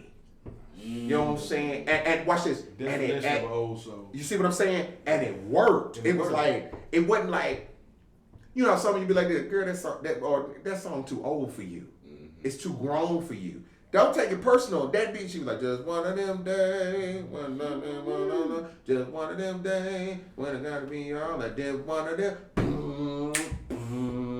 See, the hood come in, and you like this. Wait a minute. And that's it's one like, thing about Monica. She's always had the hood. She gonna keep the hood. The streets always been behind Monica. Right. Brandy wanted the hood. Monica came with it. Yeah. Brandy wanted the hood. She wanted the hood. Right. But Monica, from the start, cause she brought you the hood. I mean, like far as like with them white sandal shoes. with the white sandals, like you know what I'm saying. She wasn't trying to be hood. She wasn't putting it on. Her She actions, was hood. her She was holding down C Murder. Let you know what I'm saying. She a down ass chick and all that shit. You know what I'm saying? Cause she loved that Joker. That's a fact. Like when, like if the Lord, like my thing is this: you went and got married, had kids, got divorced. You was with Rocco, then you had kids with him, and then you went and got married to Steve, whatever was Shannon, and then that failed, and now you. But she never stopped. But like she said, her mother does prison ministry, and she always did the prison ministry where C Murder was at. Like Monica, this ain't no put on with her. No, ain't no put It's on. who she is. It's who she is, and she has loved C Murder from beginning till now. And if the Lord see fit and he get out and they decide to free C Murder, man. Hey, real talk. G. He's gonna be out next year. Is he out next year? He's gonna be out next year. That's his actual release because he was trying to get out early. I thought he was getting an early release. They denied that. He was trying to say he wanted an early release because of COVID, but it was like, nah, bro. But see, ain't that funny how y'all wouldn't give them that, but y'all let. You already know. You already know. Hey, they got the complexion for the protection, for the connection. Ooh, wait a minute. Hey. Complexion for the protection. For the connection. Okay. That's accurate. Hey, man, listen, man. This is fun. Just like Richard Pryor say, man, I came looking for justice. And he say, only you got is just us, nigga. You know what I'm saying? He wasn't wrong. He He was not wrong. That's a fact. Oh, this is fun. I'm enjoying this. This is fun. Man, listen, man. Let me switch gears Okay. real quick. All right. We did the top five. We might have to come back to some top five modern day singers. Okay. We might have to do some modern day singers. I can help with that. I can. But let me paint the picture, man. Okay. 20,000 in attendance. Center field. Microphone. Dude. All eyes on you. My Lord. What was that feeling like, man? You know what I'm saying? Doing the national anthem, man, for such a large event like that, bro. I mean, what's that feeling, man? Unreal. It is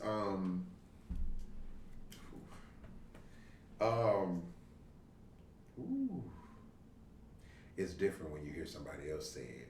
You know what I'm saying? I've said it, you know what I'm saying, because I'm conditioned. You know what I'm saying? Because I'm always in artist mode. But when you hear somebody else say it, okay. It's a big thing, bro. It was my wife said something. Sandy, I love you. She said something to me later on that day. I am not gonna cry. If we do, I mean, it happened. I mean, because to me, my wife said something to me after that day, and she said to me, she said, my wife is, we've been together 20 years, and Beautiful. Married 8, but together 20.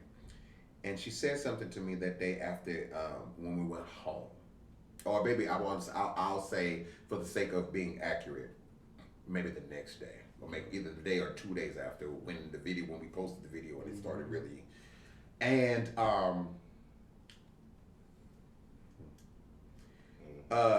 she said to me, she said, I have been with you.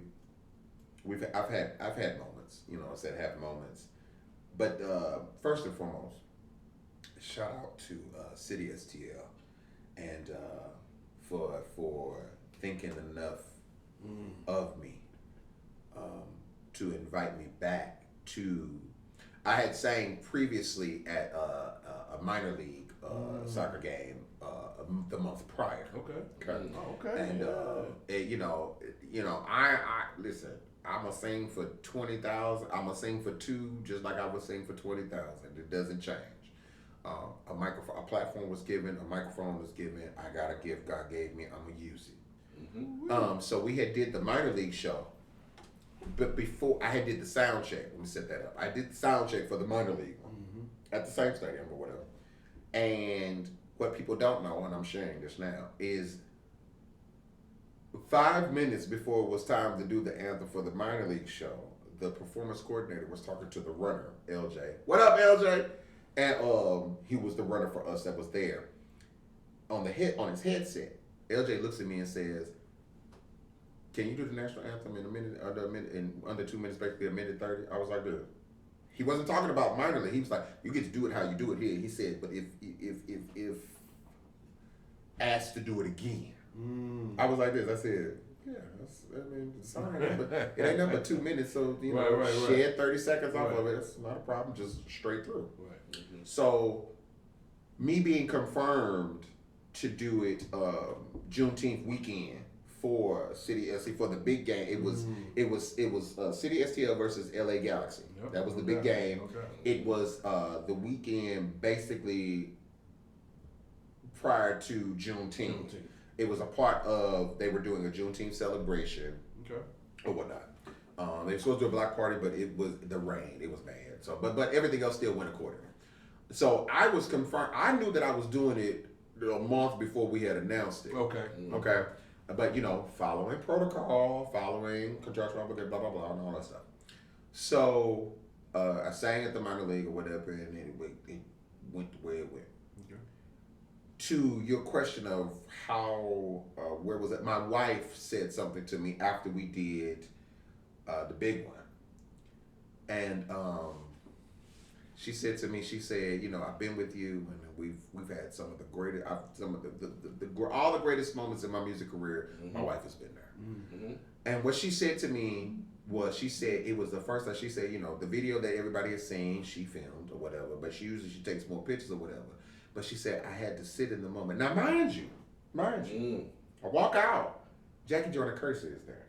Oh, yeah. Love Jackie Jordan. You know what I'm saying?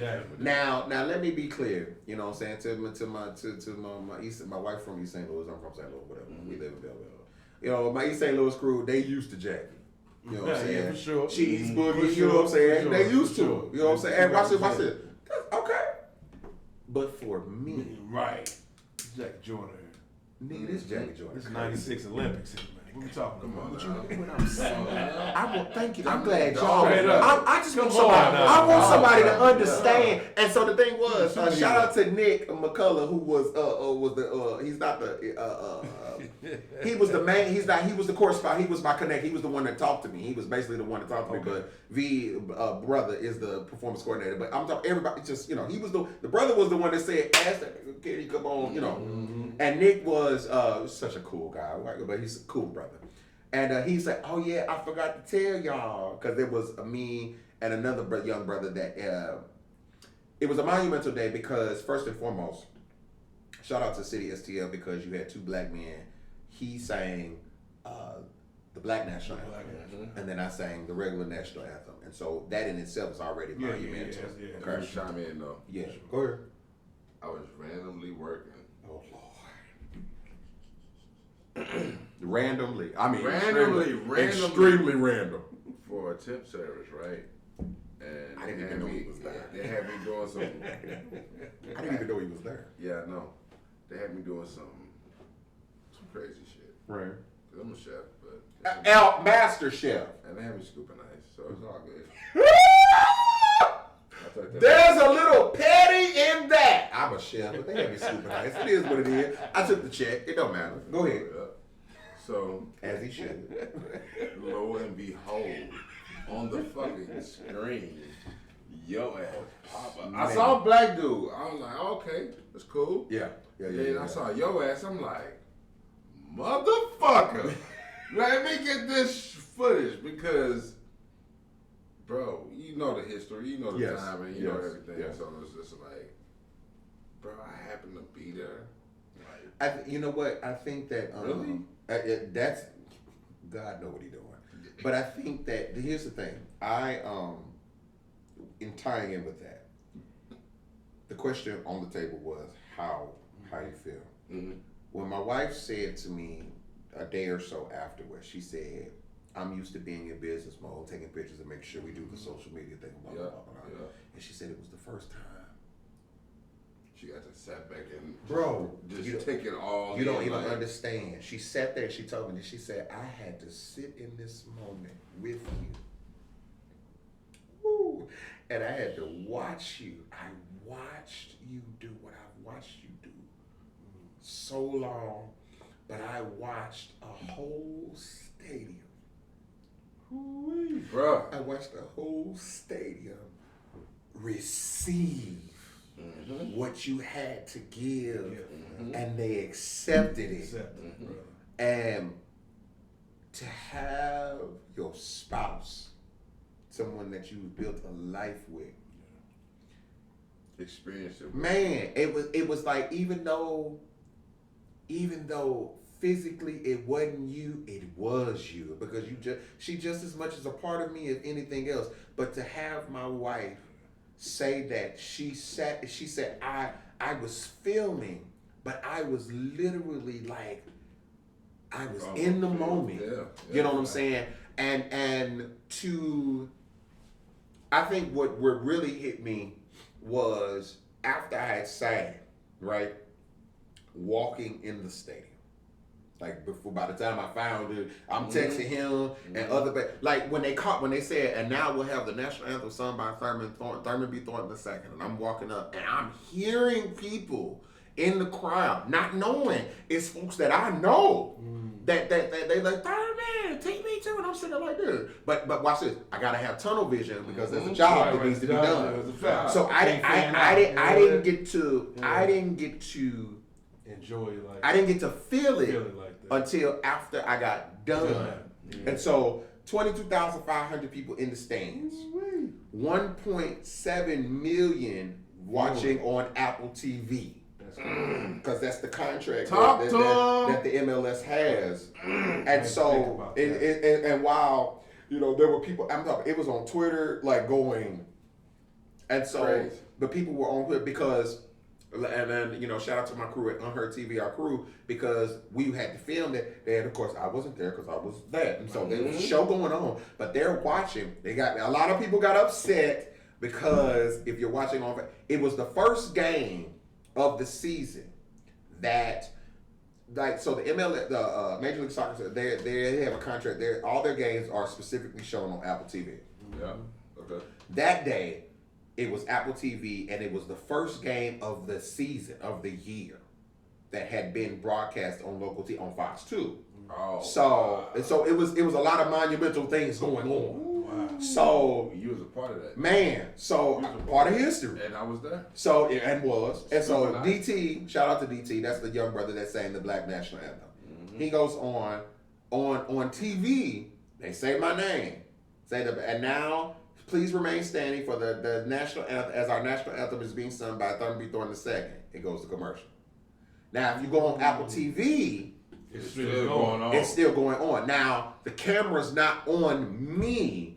It's the Apple TV camera is from like on the side. It's like you hear me. Yeah. Okay. So it does not resonate with me until I got done. Because here we go again. The job is let's get this done. Get this done. Right. Okay, I got a job to do. Let's You gotta do complete this. the mission. I don't get to sit in the emotional Right. reaction. Can't bask in it. Yeah. I don't get to bask in it until I got off. Yeah. What it kicked in. I'm gonna tell you this because we on this show. Hold on. I'm with you. It doesn't kick in until me and my wife got to where you were. It does not become real. Divine timing, baby. Until Divine timing. I see someone that has known me, that has grown with me. It doesn't kick in until I see someone that has struggled with me to be able to really understand the magnitude of what this moment was. It wasn't until we saw you and you was like, bro, I didn't even know that it's I promoted, but my focus still is on, because they were gonna promote the way they needed to promote. I could not promote this as if this was a TB2 thing. Right. I just had to promote it that, hey, they wanted their brother back. TB2 will be singing the national anthem thing. But it wasn't until, it wasn't until I saw you that that reality kicked in. And it was like, I know where I come from. And not that my background was horrible, but it was, I see somebody that has seen me. Seen the journey. Okay. And was here in a moment that understood it differently than my wife may have understood it, and was able to celebrate the honesty of that moment. Mm-hmm. You know what I'm saying? And so after we saw you and then we took the picture or whatever and left, and my wife looked at me, Sandy looked at me, and I said, but that's somebody that knew me when I wasn't TB2. Mm-hmm. That knew me when I was just Thurman trying to figure out who I was and trying to figure out which way I was going to go. And he was doing the same thing. Mm-hmm. And it was like, oh, this is different. Yeah. And then running into other people that were there that I've encountered later on in life. It was the warmth of the people. It was 22,000 people that don't know who I am and have no connection to who and what it is that I've done. And in that moment, they watched me sing a song that in original intent was not inclusive of my people. Mm-hmm. But in that moment, they recognized that it was like this. There were people walking, coming up to us in the stadium. We were in the lounge. Like I told you, we were in the lounge part of the stadium. First of all, go to a soccer game at City STL. Go there. Just put it out there. No. Yeah. I'm talking about as a black man. I want to say this, and I want to say this unapologetically, is that the MLS is probably more inclusive than any other sport, contrary to probably they had two black men sing both anthems on the same day. You can't brush past that. That's a fact. You can't brush past that. It's a historic moment. Whether anybody wants to really talk about that's a different conversation. You have to acknowledge the fact that they chose two black men to bridge. Yes, sir. You see what I'm saying? But what was I'm emotional because it even right now it really is sitting on me how. That was an impactful moment. Man, listen. If I could just say this, that is people's dreams, man, to be able to show their gift to that amount of people, and I ain't even think about the millions of people that was watching. Because we didn't get that number. We didn't get that number until a week later. Right. Of course, when they because when we got that number, it was like this. That's even more just mind. Because it was because what it was, and real talk. What it was, I don't care. What it was simply this. The fact that God deemed me worthy. Mm-hmm. That's a blessing. That he deemed me ready. That he felt like I could handle the magnitude of what that was without knowing what it really was. Because in my mind, it's in my career thus far, in my music career thus far. In one setting, biggest crowd ever. First stadium ever. I've done theaters. I've done stuff. First stadium setting ever. And but and I really you know feel this thing with me, like for real. To have and I'm without the Apple TV numbers, just in the in the stadium to have 22,500. Had their attention on you. Bro, crazy, bro. all eyes on you. You know, and it like I said, when I saw you, and then it was like after you, it was like I came out the clouds, and I came back to reality, and people in the stadium, I'm talking about the game still going on. They either taking bathroom breaks or they just stop or whatever. Right. One lady specifically, she said, I had to come find you. She said, because I never, older lady, you done been on this, you done been on trips around this sun several times prior to me, before me. Older lady walks up to me and hugs me. She said, I've never heard anybody sing the national anthem with such conviction that my soul made a connection. And my thing is, as a singer, as an artist, as an entertainer, all you ever want, that's what you want, is people to connect. Connect with you. You know what I'm saying? And the thing is that it was in that moment that I was just like, Thurman, you know, things that your mother prayed for, that your father, you know what I'm saying? My thought process is that I wish physically that they could be here. But then my wife looks at me and she said, everything that they would have ever prayed for prior, trust me, they know. They know what's going on. You know what I'm saying? And I think to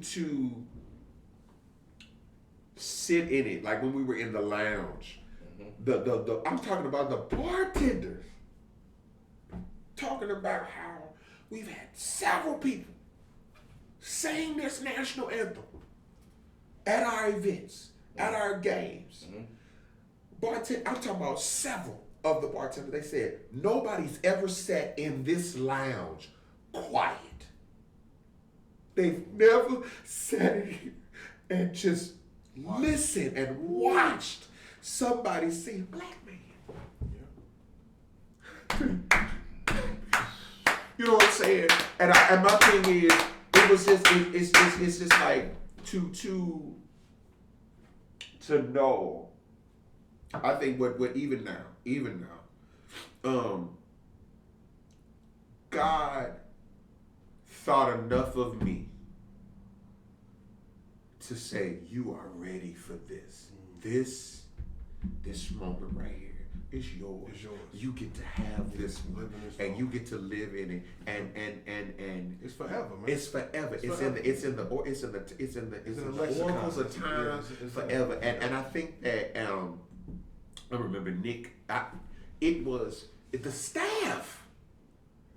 The staff at City STL. The staff. The soccer players coming up to me, and they just like, we have never, we have, you know, and then I'm a man.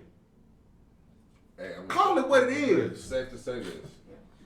You were there, Whitney Houston of the national. Bro, listen, I say, listen, because I say this with no regret. Male, female, I don't care who you are. When you are asked to sing the national anthem and it's time to study, you going to listen to Whitney Houston. And Marvin Gaye. You are. Them the only two. Those are the standards. Like for us. But the thing is like when they told me that I was coming back to do that one. And what was crazy was Nick and all of them, they was like this, we are so happy about bringing you back to a larger audience. They were saying it. Yeah. So I wasn't thinking nothing about it. So how big was the first one? So the minor league, same stadium, it's not 22,000. Okay. It was probably half. I'll say a little less than half. But because I come up in the era of you perform regardless. No matter what. For sure. 20,000, Yep. it don't I matter. was No. So honestly, it was probably a couple hundred at the minor league stadium. But watch this. The sound check. Talk to him. They booked me for the big game after I did sound check at the minor one. I hadn't even sang it yet for when it was time for the minor league game to start. We did the sound check. They took me up to what was our private room or where we were chilling at, right? They took me up there. And they was like, how about this? No. Minutes before it was time to sing the national anthem before the minor league game. Okay. When I say minutes, I mean 5. LJ was on the headset with V, who is the performance coordinator for City SC. They were literally talking, me and my wife standing right there. LJ is our runner, okay? We're standing before it's time. That video is the one with me. You see in the video, it's with me and him walking on the field because he's walking me to where my place is, where I'll get ready to turn around and do that. It was literally, the way that video starts, 5 minutes before how that video starts, it got confirmed for me to come back to do June the 12th, to do that game. 5 minutes, I had did the sound check 2 hours prior before it was time for the game. Shout out to City STL because they really operate the spirit of excellence, and they're very professional. So when they told me, so when it was the big game that I had to do, I had to be there at 10 o'clock. The game went until 12. And you know what? One thing that I noticed, man, when I watched the video, bro. Yeah. Powerful, bro. Like, oh yeah, definitely, bro. Definitely. That's a fact. Appreciate you sharing that with us, bro. But one thing, the way I knew that the crowd was in tune to what you was doing, because when you hit that note at the end, that's the one. The way the crowd just went crazy. I'm like, oh shit. Like, even just me watching it through my phone, I felt the vibrations. I felt the energy. You know bro, what I'm saying? Like I had so many people that like I had a good brother of mine who I used to work with years ago. He texted me. He said, "Brother, it was people around me." He said, "When you hit the high note, the Whitney note." You was the Whitney note. I'm telling you, bro. When you get through talking, bro, it's the Whitney note, bro. That's a fact. So, but he was like that. He said, people around me was like, whoa, wait, whoa. It was like this because I had been singing low whole time, and they was like, when you came out there, and he was like this. He's like, yo, that's my bro. Like I know him, and they was like, but it was every entertainer. I won't just limit it to singing. Every entertainer dreams of moments like that. You dream of moments when time stands still. And for me, and the seemingly, if you will, the world, what we deem as the world in that moment, is literally like, you know what I'm saying? To have people, you know, because I'm not like some of these singers that after you sing, you leave. No. Stick around, because see, you don't know where your blessing really is. Because that's how. Because see, people have asked for years, Thurman, you stay, but I said, because I'm never the singer. The only time I've had to sing and leave is if I got to catch a red eye to the next city. That's different, and everybody understands that. But if I don't, if my next thing ain't till whatever, I'm chill around. I'm chilling because see, it's a respect thing. It's build relationships. It build relationships because that's how you That's how you network. True network. But the thing was that it was people coming up to me from the I'm talking about people. I don't know none of these people. Facts. Walking up to me, they said the one lady said to me, they said, not know none of these I don't want it right. But the one lady said to me, she said, I had to come find you. She said because I needed you to know that I had to give you your flowers while you were here. I needed to make sure that you know that I've heard this national anthem sang dozens of times. And this was the first time I heard it sang. And it hit me somewhere differently. And to me, it was just like,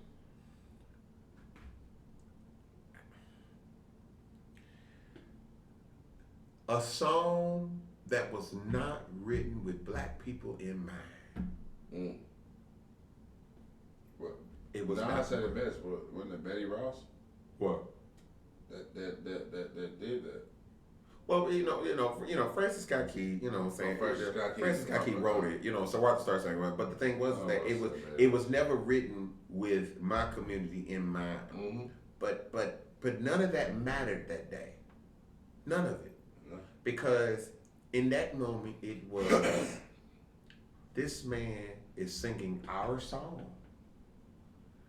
And he has a connection with our song. I'm an American regardless. I'm black in America, but at the end of the day, I was born in America. Mm-hmm. But the thing is that day, like for real, I say this to you. I say this to you with no reservation. It was not until we saw you that it came to my mind who we are, what we come from, what we have seen, what we have dealt with, and I felt like it was more or less, if anything, the ultimate sign of validation. It was what I needed to understand. It was what I needed to understand that you deserve this moment, you've earned this moment, and take every piece of adulation. It was because at the end of the day, God blessed me to do it. So I was never going to take glory from it. But God was like this. This is your victory lap right here. This right here. This right here is the culmination of what you've been doing for 15 plus years. Mm-hmm. Or in this case, it's 38 years of struggle, strife, ups, downs, left, rights, and all arounds. This moment, the world saw you and said, I approve. Mm-hmm. And I think that what is probably one of the most powerful things in that moment, it was more powerful for me after, as opposed to in it. Because when you know how it is. When you in it, listen, I'm tunnel vision. I'm not. Yeah. You know what I'm saying? I got a job to do. Yeah. I got a job to do. They asked me to do something. I got to make sure that I nail this for them. So I'm still focused on making sure that I fulfill what is my obligation. But it was after we left from you and we walked on, people started walking up. You the one sang the national anthem. I said, yes, man. And they, oh, yes, sir. Yes, man. They was like this, sir. That is what I learned to lighten this up to keep me from crying. Black people say, nigga, you killed it. Right. White people say, dude, you got some awesome pipes. They say you got some pipes on. That's the difference. You know what I'm saying? It means the same, but that's but the thing is that to what was the original question of how do you feel? It was so unreal. No doubt. And it's one of those things to where if the Lord, even though I know He will, but if the Lord doesn't allow an opportunity like that to ever come my way again, I'm blessed in knowing that you thought enough for me to let it happen one time. I'm telling you, man. And to let people, even now, what the things that have happened since then, you know what I'm saying? Yeah, folks, they was like that. I'm talking about the people, because Twitter is a thing. And you know what I'm saying, apparently organizations, they listen to Twitter. That's a fact. You know what I'm saying? But to watch people on Twitter reshare the video and say, a city STL, y'all need to contract him to be your guy. You know what I'm saying? To see other organizations, y'all getting exclusive stuff, to see other organizations, NFL, MLB, XFL, to see them talk to them. Watch this. To have the conversation. Yeah. To see them share the video and then to see correspondence come in. And they like, talk. What do we need to do? Or how would you feel? I'm gonna say this, and I wanna say this because y'all introduced us, and I wanna say this, and I feel like this is a safe space to say this in. Black people, I want y'all to hear me. Black people, don't be so hung up on trying to showcase what isn't ours that you miss a moment that can be ours. just because a song was not written with us in mind. Look at the history. They always come to find us because, contrary, whether they ever open up their mouth and say it, you need it. You need us. You need us. And when you, because there was a person. Can I talk about it? Can I really? There were a select group of people. There was a select group of people that had comments about my performance, and they spoke about how. Bro, you can't do shit. I know. Yeah. The statement was made. Oh, so you'll go. Like how? Hold on. I know we live and all this stuff. How freely can I speak? Man, as free as you. This is us. My phone about to die, but you can keep going. What you say? Say my phone about to die, but keep on going. Okay, keep rolling. Plug it up. Got to plug this. Plug it up. 10% left. Let me see my. We not owned by nobody. No, I know that, but hold on. Let me say this. We're not owned by nobody. This is our platform. Something I created. Something for your ass to come over here and talk. Don't get all emotional. You already made me spill some tears. So this. No, hold on. No, I got you. Hold that thought. Because I never thought, bro, that it would get this real. And I don't even mean it in this moment. Oh man. But dog, like I'm bad. Like my bad for real, man. No, I wasn't trying to go. You got me shedding that one tear like in Denzel, like I was there. That old glory tear. Yeah, because I was there at that fucking soccer stadium shit, and it resonated with me, bro. Like, and then how you put it in your perspective, like, damn, 2 black men. Bro, you literally cannot listen. I will never shrink how big that moment was. Bro. 2 black men. And then how you broke it down, bro. Because so this here. So I'm waiting on my boy. You good? I'm good. Okay. We good. Cause come here. Cause I make sure you good. Cause I what I'm about to say, you're gonna look at me and be like, you cannot be serious. What's going on? Okay. Damn, bro. So hold on. This is how we fix it. This is powerful. Let me get right. Can we yes? Yeah. Can we take a shot? We can. I'm a little played up. You can. Yeah, he really did put mango. Like he really had. Man, I ate some mangoes. That shit. I'm back on point. So, let's. We good. Let's go get you ready. Mm-hmm. Let's cheers to this part of the story. Okay. So what I'll say is this: there was a small group, but there was a group.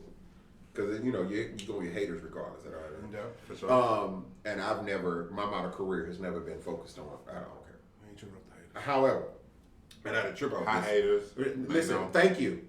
Because at the end of the day, you still watched the video, you shared it, you went to go stream music, you did. Thank you. You had to watch it to hate it. To have a hate, and then you went to go research music and see what. Thank you.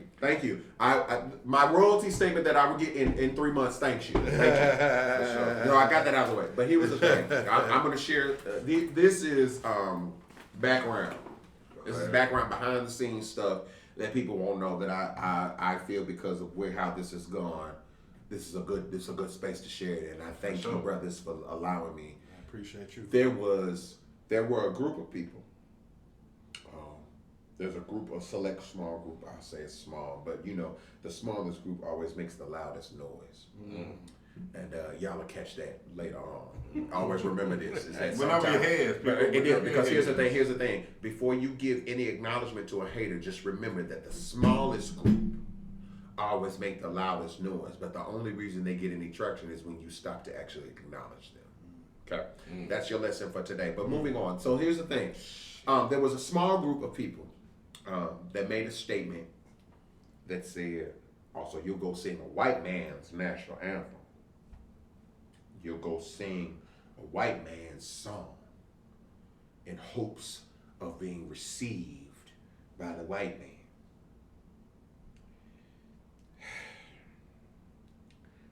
Black people, I want y'all to learn this.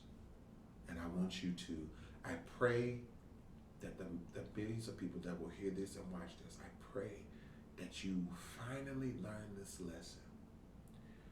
Contrary to popular opinion or belief, we need everybody.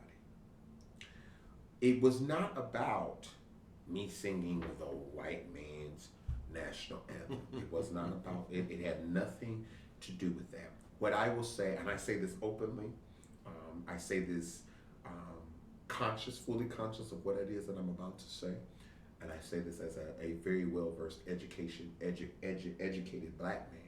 You're St. Louis is Killer Mike. Yeah. What I will say is this, Celebrity, is that I know the stigma for black people, what comes with the national anthem. You have to know when it's a God move as opposed to a man-made move. I was asked to do something that had not been asked of anyone of my color. I had been asked to do something for a sport that on paper, now overseas, plenty of black people play soccer. That's like it's not Football. football. It's football. It's contrary to the unlearned people on stateside. Right. Football is not a segregated sport. No, not at all. And when you think about it, football is more appropriate because you're using your feet all motherfucking day to kick that shit. Would you help the people? Help the people. I can understand that. I've never understood the people's issue with when they say soccer is football. They be like this, bro, you using your feet. Like, bro, So I come out the get clouds and recognize what it is. But this is what I want people to understand. I understand. I was raised. My mother and my father, God rest both of their souls, taught me the origin of the Star Spangled Banner. I understand the quote unquote second verse of the Star Spangled Banner that nobody sings about because if you go, this is your history lesson. Go research the full verses of the Star Spangled Banner. And you will understand why only one verse is sung. That's a fact. Okay? I didn't pull this out of hot air. My brother just said, it's a fact. That's a fact. It is a fact. It's a fact. Francis Scott Key, when he wrote the Star Spangled Banner, black people were not included in that. Okay? We're done with it. Get those niggas out of here. Okay? However, I mean, but real talk. However, this is to those that said, oh well, he's going to sing a white man's anthem because then there was why you had the other brother sing the black national anthem and he sang the white national anthem. See, that's what's wrong with us as a community. You're too busy trying to find error instead of celebrating a monumental moment. Again, two black men sang both anthems. And a predominantly white city. For a sport that in the States, it's not universal in the States, it's not universally recognized for you to do that. Come on now. So you have to recognize God moving in the situation. But I'm for you to say that, I'm gonna say this. Correct. They weren't deserving of it, bro. The people that you actually, what you just said, the people that you actually got love with, rub shoulders with, bro, talk shit with. Just let me say it. That's the actual love and the validation that you needed, because the haters are gonna see a video, they're gonna critique it. Bro. They're gonna watch it several times and give you multiple views. Thank Let's you. give you monetization. Thank you. So it's like, Thank you. you know what I'm saying? It Thank comes you. full circle. No, because you think No, real shit. Real shit. I received more criticism from people that share the same skin color than I did from those that y'all claim have the biggest issue. My thing was this. I don't think anybody should have took it. The only person that should have realized, like, I'm not gonna say only person. Let me take that back. People that are in tune, and I think that's a fair statement. People that are in tune recognize the magnitude of the moment more than the actual moment, because there are brothers, LJ, V, that LJ does a lot of the editing behind the scenes. Brother. LJ Walker, who was the runner. Shouts out to LJ Walker, who was the runner when we did the MLS. He was the guy that got the call to let me know. But he said something. He said,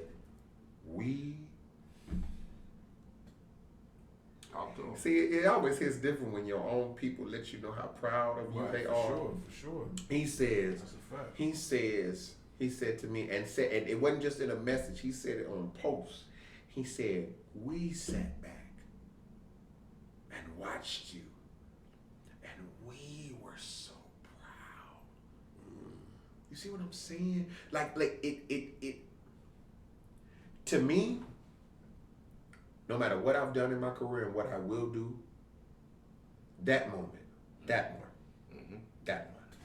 it's a moment in my life that I'll never forget, because it was a moment that I had people of all shapes, colors, and sizes that looked at me, black man, and said, you represent us. You're the superhero. You know what I'm saying? And to watch people who work with they know what it is. Yeah. And for them to publicly, I ain't talking about private adulation, I'm talking about publicly risking whatever may come with that. And they say, we sat back and we cheered you on because we were proud. Because we saw somebody, you don't know me. Outside of this dealing, Right. you don't know, you may not know, you don't know the history, But you don't know still the journey. able to But impact their life. and see what I'm saying? Yeah. You sit in a moment with me, Yeah. and you say, I didn't know you prior to this moment, but in this 2 minutes, in this 1 minute and 30, or in this case the video 2 minutes and 13 seconds, I felt like I got 38 years of you. I got the perfect. You ain't know my story, but you saw my glory. You saw it. You sat and You know what I'm saying? They ain't know the shit that went into it. But they just saw you at your heights. One of the You know what I'm bartenders, saying? one of the bartenders looked at me and she said, like I said before, that's what really did it for me. Outside of seeing you, we had went back when we were still in the lounge of City SC. City SC again. If you ain't ever had a chance to go to City STL SC, the state, it's beautiful. It's a good situation. It's a different type of. It's really nice. Okay. It really Nice. is. They put the money in, like, for real. Like all jokes I'm aside. gonna say Support, this. Y'all should have added more seats, because that is a comment. I ain't gonna lie and say that ain't a comment. If you would say they complaint. should have added more seats, because they didn't know the STL would show up and show out for soccer. They did not. Dog, 22,000 is the max. And they said, watch that. No, It's the max. The max. But here's the crazy part. When we got the numbers from Apple TV and then we got the reports from City SC, Add more 22,500 people. We're dealing with seats. Right. Add more seats, y'all. 22,500 people were in the seats. Crazy. There was an additional 6,000 people standing in the You talking about building. 30,000 people? You talking about 30,000? Now watch it. Now watch it. I won't take credit for that because say that it was for me. Obviously, you're here for the game. But watch this. But to know That 30,000 that this people number were is in the attendance. room. Yeah, for We're sure. in attendance. We're in attendance. In attendance. And then you deal with the fact of like we were walking around the stadium. People coming. You saw people were coming from everywhere. They would see me Shout out to D. Cannon Arts Apparel because my whole outfit was custom. Okay, black on black on black. Listen, custom. D. Cannon Arts Apparel.shop. Listen, I'm talking about I was in custom. I had the custom City SC hat, D. Cannon Arts Apparel shirt, D. Cannon Arts Apparel shorts. It was fashion. Gotta put that shit on. Shoes. Man. You know when to put that shit Juneteenth shoes. The Juneteenth kicks was D. Cannon Arts Apparel. I'm talking about people that were there. Listen. They had brought shirt. Nick McCullough, again, who was my runner, who was the main runner that day, came to me, gave me, of course, my own City SC shirt. Mm-hmm. He was like that. He said, but I wouldn't wear it because the custom shirt you got on is pretty dope. And I'm like this, sir, I was never changing. No way. However, unless they had a shed, I needed to. Had to. But everybody was all like this because it was Juneteenth. I was representing Juneteenth, and we had took the SC logo and incorporated with it, and it was something that had been done. You know what I'm saying? Like I said, because when y'all ready for some custom apparel, you know what I'm saying? D. Cannon Arts Apparel, we got you. Okay. But the thing was that honestly, all this time into your question, the thing was put that shit on between your question, between what my wife said, between feeling the end. Like I said, you watching the video and you just watching the video.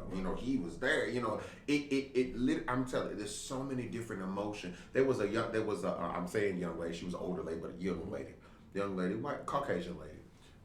Was in the lounge. Mm-hmm. We were leaving out the lounge before we were getting ready to go make the rounds to find. I was coming to find you because I text you. I'm like, "Dude, where you at?" Mm-hmm. And then my other people that had hit me because they were there because they got season passes or whatever. She stopped me before I left out the lounge and hugged me, and she was crying. She said, "It's the God factor," and she was like this. She said, "I got chills." She said because it to me. It was literally when the bartender, I'm talking about everybody in the lounge, because the lounge was popping. Mm. Hear me again. The lounge was up. He would know. They was lit, because I was in there with them. They was in, but you know what I'm saying, I don't eat before I sing, so everybody, they in there, you know what I'm saying, after I sang now, we ate afterwards, or drink or whatever. But they was, I got to keep it reserved. My process is still mine. At the end of the day, God was like this, listen. I said, listen, whatever's in here, the Lord said the same, I'll get it after. Mm-hmm. But it was people that, when they said that the lounge was quiet, and it was loud. It was loud in there. Mm. When they said the bartenders and security, when they said, everybody shut up. That lady said, she said, I've been working with them ever since they started the league and ever since we had the stadium. She said, only a year and a half. Only a year and a half. She said, she said, it's never been quiet when people have performed. Now, I'm not saying that, here we go. I'm not saying that to gas me up or anything like that. I'm just dealing with the magnitude. You're a celebrity, nigga. Shut up. I'm not dealing with that. But what I'm saying is Accept the moment. Whatever. What I'm saying is that white woman, hear me. White woman says no one has ever shut people up enough to where they was like, wait a minute. Who the fuck is this? Who is this? Right. We need to, let's sit in this moment with him and take it in. You know what I'm saying? So my thing is that to the naysayers, that was some powerful shit. I'm telling you, to the naysayers and to the ones that made it their business to try to attack the performance because they said, well, you went to, here we go, another brother that went to go was sing for the white man. I'm like this, okay, are you mad because they didn't ask you? I think so. I think they or say, and I think that's probably more that than anything. Because my thing was, they want to get that bag, nigga. But here's my thing. Here's my thing. Lesson 101, and I think one of the most important lessons, payment is not always in the form of a dollar. Right. Sometimes it really is being in the right place and the right time. Yeah. And listen. Let's backtrack. Hold on. You got 22,500, 30,000 people in the building. 1.5 million watching worldwide. Payment is not always in the form of a dollar. Sometimes it is eyes on you. That attention. You know what I'm saying? And it was. But if you didn't do that one, then spark the other, and then what you. It's the truth, and that's the truth. And the truth of the matter is this, and I want artists and people and entertainers to really hear me.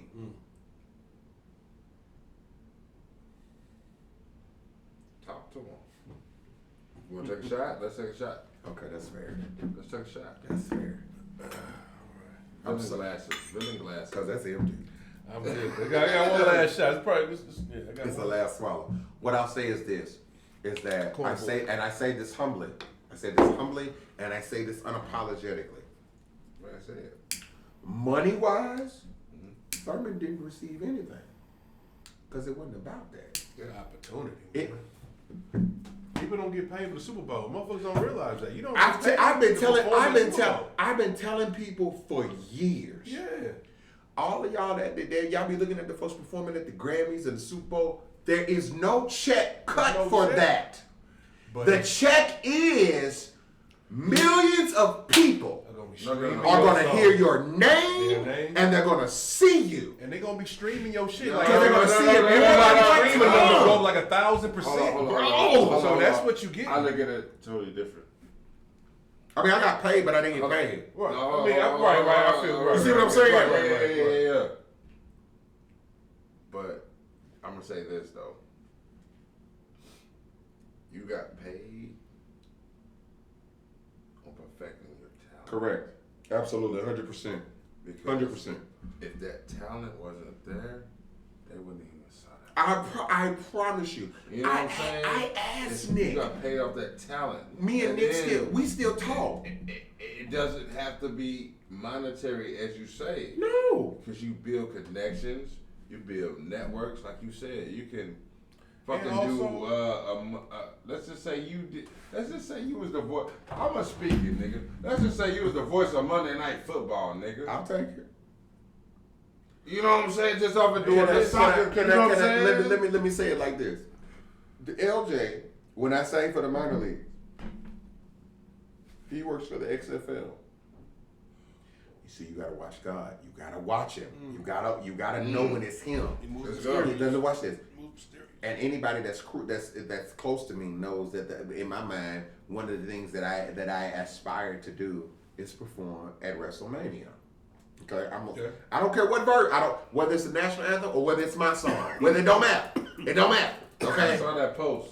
I meant every bit of it. Yeah. Because words are power. And what you say, life and death lies in the power of your own tongue. And what you say is what it is. And all I said is that God gonna grant me that one. I don't know when, don't care, but He's gonna position to where I am. When the brother told me, he said, you know, I work with the XFL. Well, who owns the XFL? Dwayne "The Rock" Johnson.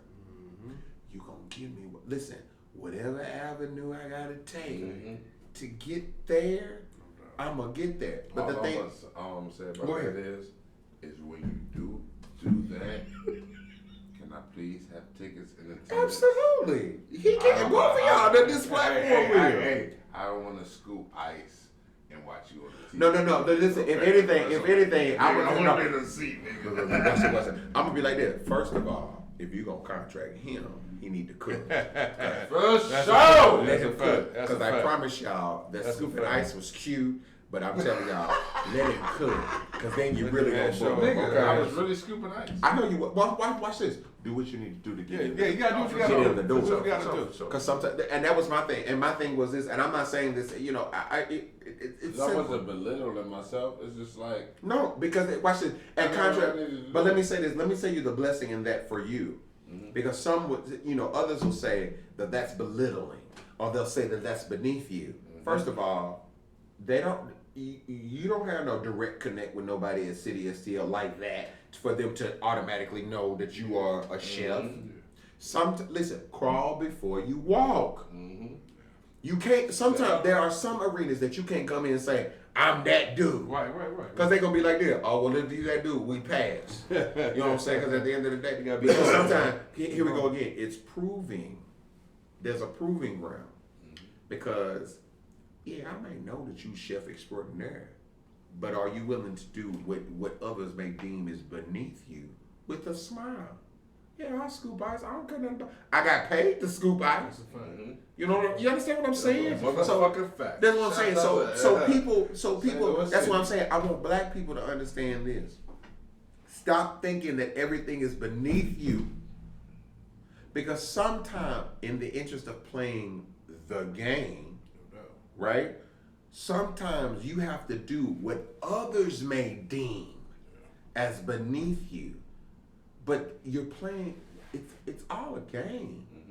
I want y'all to know that I'll come sing the national anthem for free in physical form.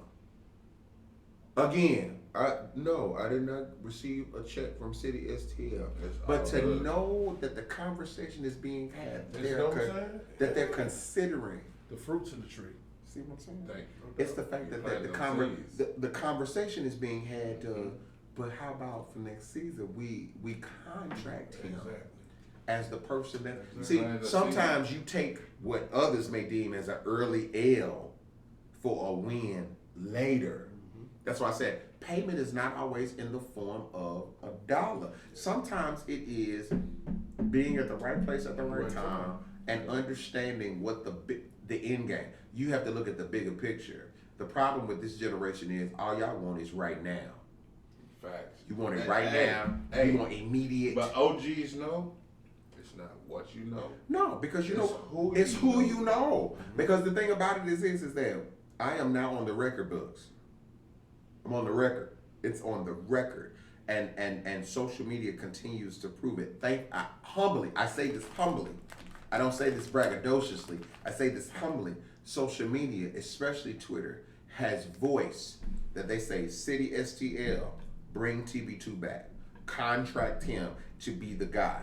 When you have people who are older than me that say, I have heard the national anthem sang dozens of times and I've never made a connection. I say this humbly. I've never made a connection to this anthem like I did when that brother sang this song. You can't deny it. It's a Joe platform to fucking say that, bro. You know what I'm saying? And I think that, my thing is this, is that whatever comes of that, whatever God deems fit for me. No doubt. You know what I'm saying? Whatever comes with that, whatever City STL decides. If they don't decide to make me the guy, but they want to bring me back here and there, okay. It don't matter. It doesn't matter. It's the fact that the World Cup was literally, I can say it now because it's over. The world, or it's, it is what it is. The World Cup was a conversation that they were fighting for. They were we got a brother. Yeah. We have a brother that's gonna sing this song like ain't never been sang before, and it's gonna make you feel something else.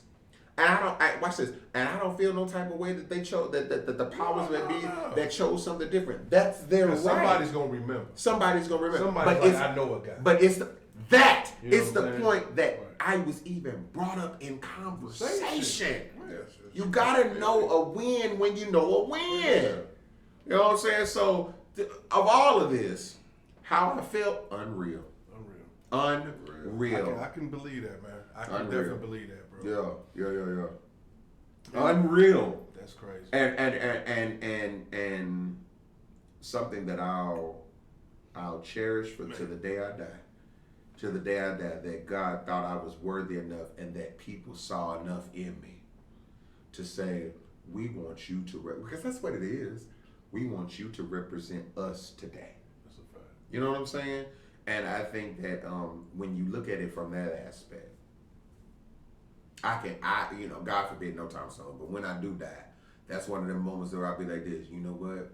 It was that day. Mm-hmm. It was that day. You showed me it was possible. You showed me it was pause, like not no comparison, but just because you know how social media is. Right, absolutely. We're good. That was your Whitney Houston moment. Listen, because I claim to fame. Watch this, because I believe when Whitney got done singing and she walked off and went back to the locker room or whatever. Had a shot or something. Watch it, or sat in the chair and was just like this. Mm-hmm. I did something. You know what I'm saying? And cried like I may have cried even now and days later. It was just like this. You thought I was worthy Come on now. You see what you understand what I'm saying? I like feel me for real. Like the fact that God thought I was worthy of a moment like that. I like everybody else can talk about what it did for them, but for me, I was just sitting back like this. You love me enough to think that I was worthy, that I was worth that day being the most talked about person.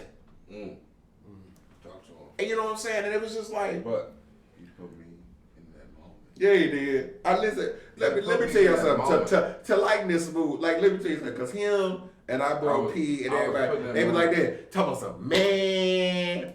I should have got your autograph, and I'm sitting there like this, bro. I really need your autograph. Whatever. I'm like this 2023. I be trying to tell folks, selfies are the new autograph. No, I need a real autograph. I'll sign it. It doesn't matter. But you know what? But real talk, because you are somebody that has known me before the world knew anything about me. For sure. That's why I'm saying that moment when I saw you, you know, I remember It all resonated. Yeah, because I'm like this. How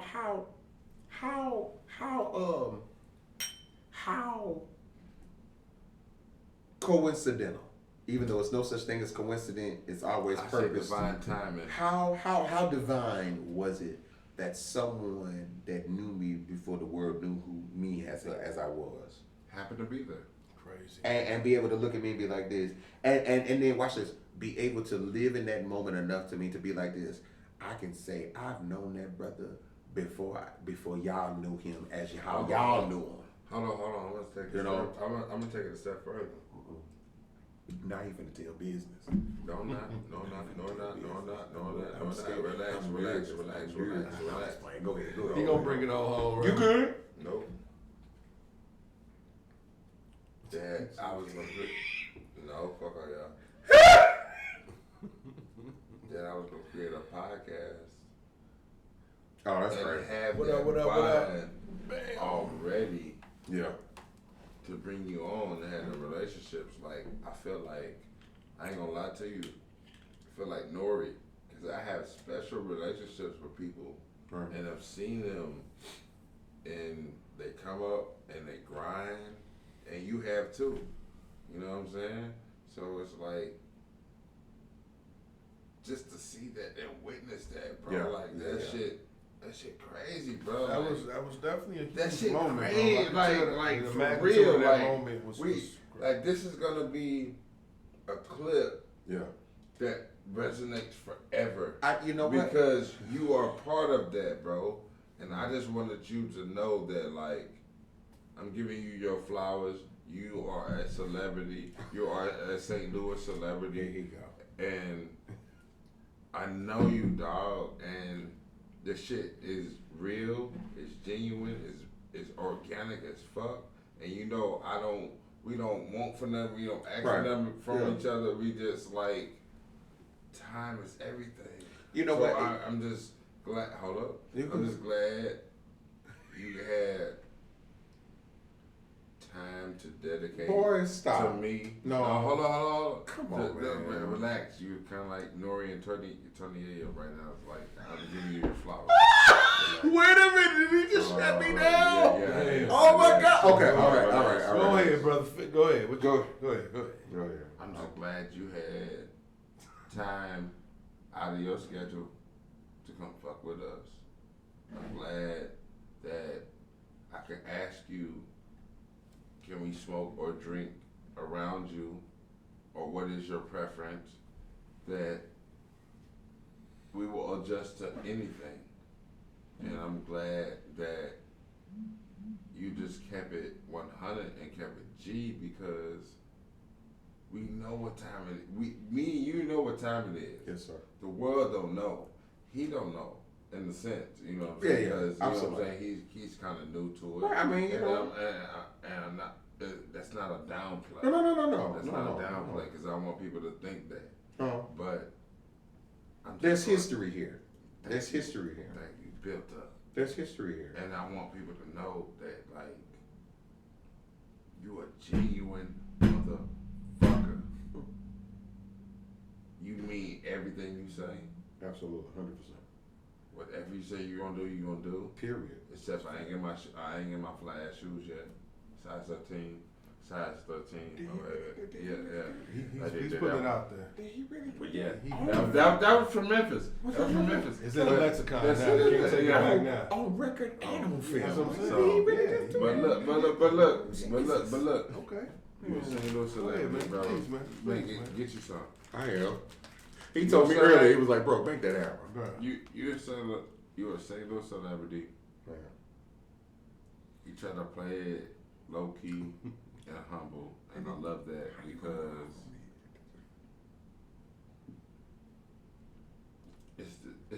it's the fact that you humble, bro, and you do so much. Like we spent like 30 minutes talking about the fucking national anthem that you sang. Like, I'm not gonna go into anything else about that because we already talked about it. Right. But bro, like for real, genuinely, you made me shed tears on this motherfucker.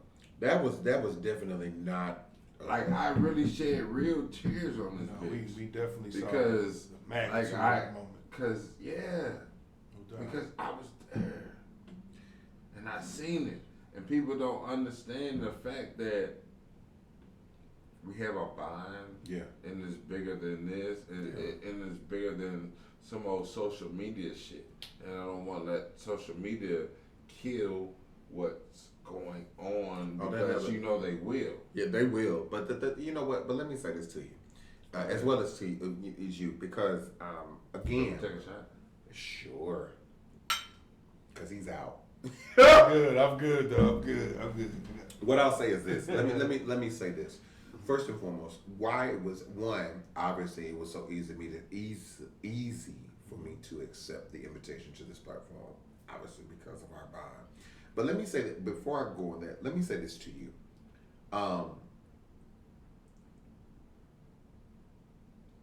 Honor. 100%.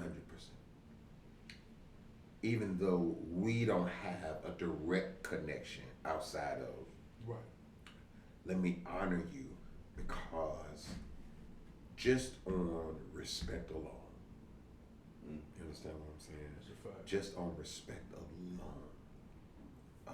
Going along, having your own questions, being just as invested alone, that's worth being honored. And so I honor you, King. I honor you, Black man. I honor you because you have just as much as say so as him. But I say all that to say this, is that the reason why it was so, one of the main, I guess, reason why it was so easy for me to come on is because I respect what you brothers are doing. I respect It means a lot. the core of what it is, the foundation of what it is, the heart of what it is that what it is that you brothers are doing.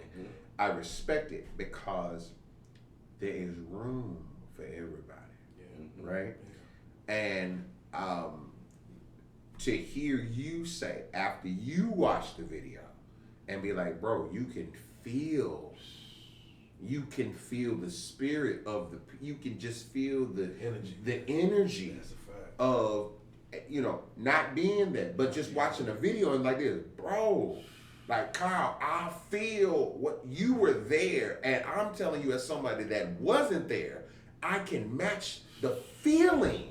It was an eruption, man. You see what I'm saying? And so my thing is, Right. see, the reason why I always say I'm a different type of person is because I go to platforms and do things that are what are deemed as, gospel art or whatever. It's unconventional. But the thing about it is like that, the media training. yeah, but here's my thing. It's all God. When you get through talking, That's a fact. when you get through talking, he's still the orchestrator of all of it. And my thing is, there is an audience that is going to watch or have watched or that are going to view this over and over, and they're going to be like this. No disrespect to any other prior episode. Every episode has its own weight. But this particular episode, the people are going to watch it and they be like this. It's emotional. It's They a, got you know, some tears. because I Tears okay, and that's episode. foolishness. Because you know what I'm saying, I didn't come up, but here's the thing. But watch this. As black men, I'm gonna go somewhere else. As black men, there's not always a space that is created that is safe for us to be able to have those type of genuine emotional moments and nobody take away from it. You know, you understand what I'm saying? Nobody take away from it. Be like, hey, no. We all in this moment, and it's all hitting a little differently. We feel what is the foundational emotion of it. And so my thing is that like with me, first of all, ain't too much of nothing that you could have asked me for that I'd have been like this. All right, I'm coming. I wouldn't have said no. You know, above anything else, it was to me again, and I'm glad we recording this.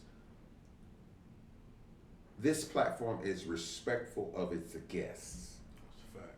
Let me say that again. It's a fact. Let that be known. This platform is respectful of its guests. I was asked prior to coming on because we know whatever. It is what it is. Ask the nigga what he drank. Dear, you know, I know you don't smoke or drink. I said, I do not smoke. I said, I drink. That's not an issue. That's not an issue of me. You say that's going to be in your bag about it, find another bag. Find another bag. Because while you finna try to attack me about what it is that I'm drinking, just remember you in somebody's bed that ain't yours. So nevertheless, Hey, leave But me that's the alone. real. We know the real out there. We know the real We know life. the real But here's my thing. Who said that God can't be in the midst of anything? All this. Who said that? It's a fact. My thing is, the moment that you try to limit where he can be is when you run into a problem. Everything I've thoroughly enjoyed. You can call me back anytime, I don't care. I've enjoyed this because it's a safe space as a man. It's a fact. As a man, a black man at that. To be able, and we don't have them. No, we ain't got That's them. why God is going to bless this platform. Watch what I say. He's going to bless this platform beyond even what you all have thought or seen, because it is the transparency, it is the honesty, but it's the judgment-free zone to allow people to be able to listen. This is how I feel. This is what it was. You're asking probing questions that require an answer. I had no problem. None. Because the thing about it was, brother, watch this. Whether I had something to drink or not, I was coming regardless, because the thing about it is that when you know how God moves, right? When you know how, it's like lightning in a bottle. It's lightning in a bottle. Watch this. There's no regret. I haven't said anything that is, quote unquote, if you will, incriminate. I haven't said anything that I wouldn't repeat.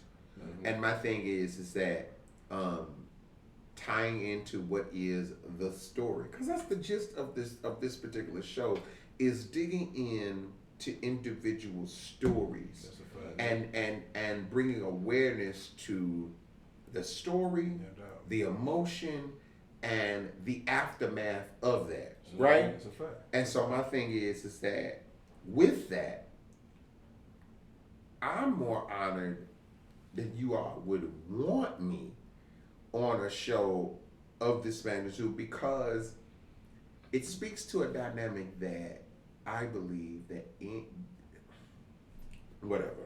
it speaks to this is a simple dynamic. This has all been a blessing. It's a fact. All of it. It's all been a blessing. It's all been divine. It's all been purposed. There's nothing circumstantial about any of this. There's nothing coincidental about any of this. It was supposed to happen this day, this time, this hour. You know, say everything that's happening is the way it was supposed to happen.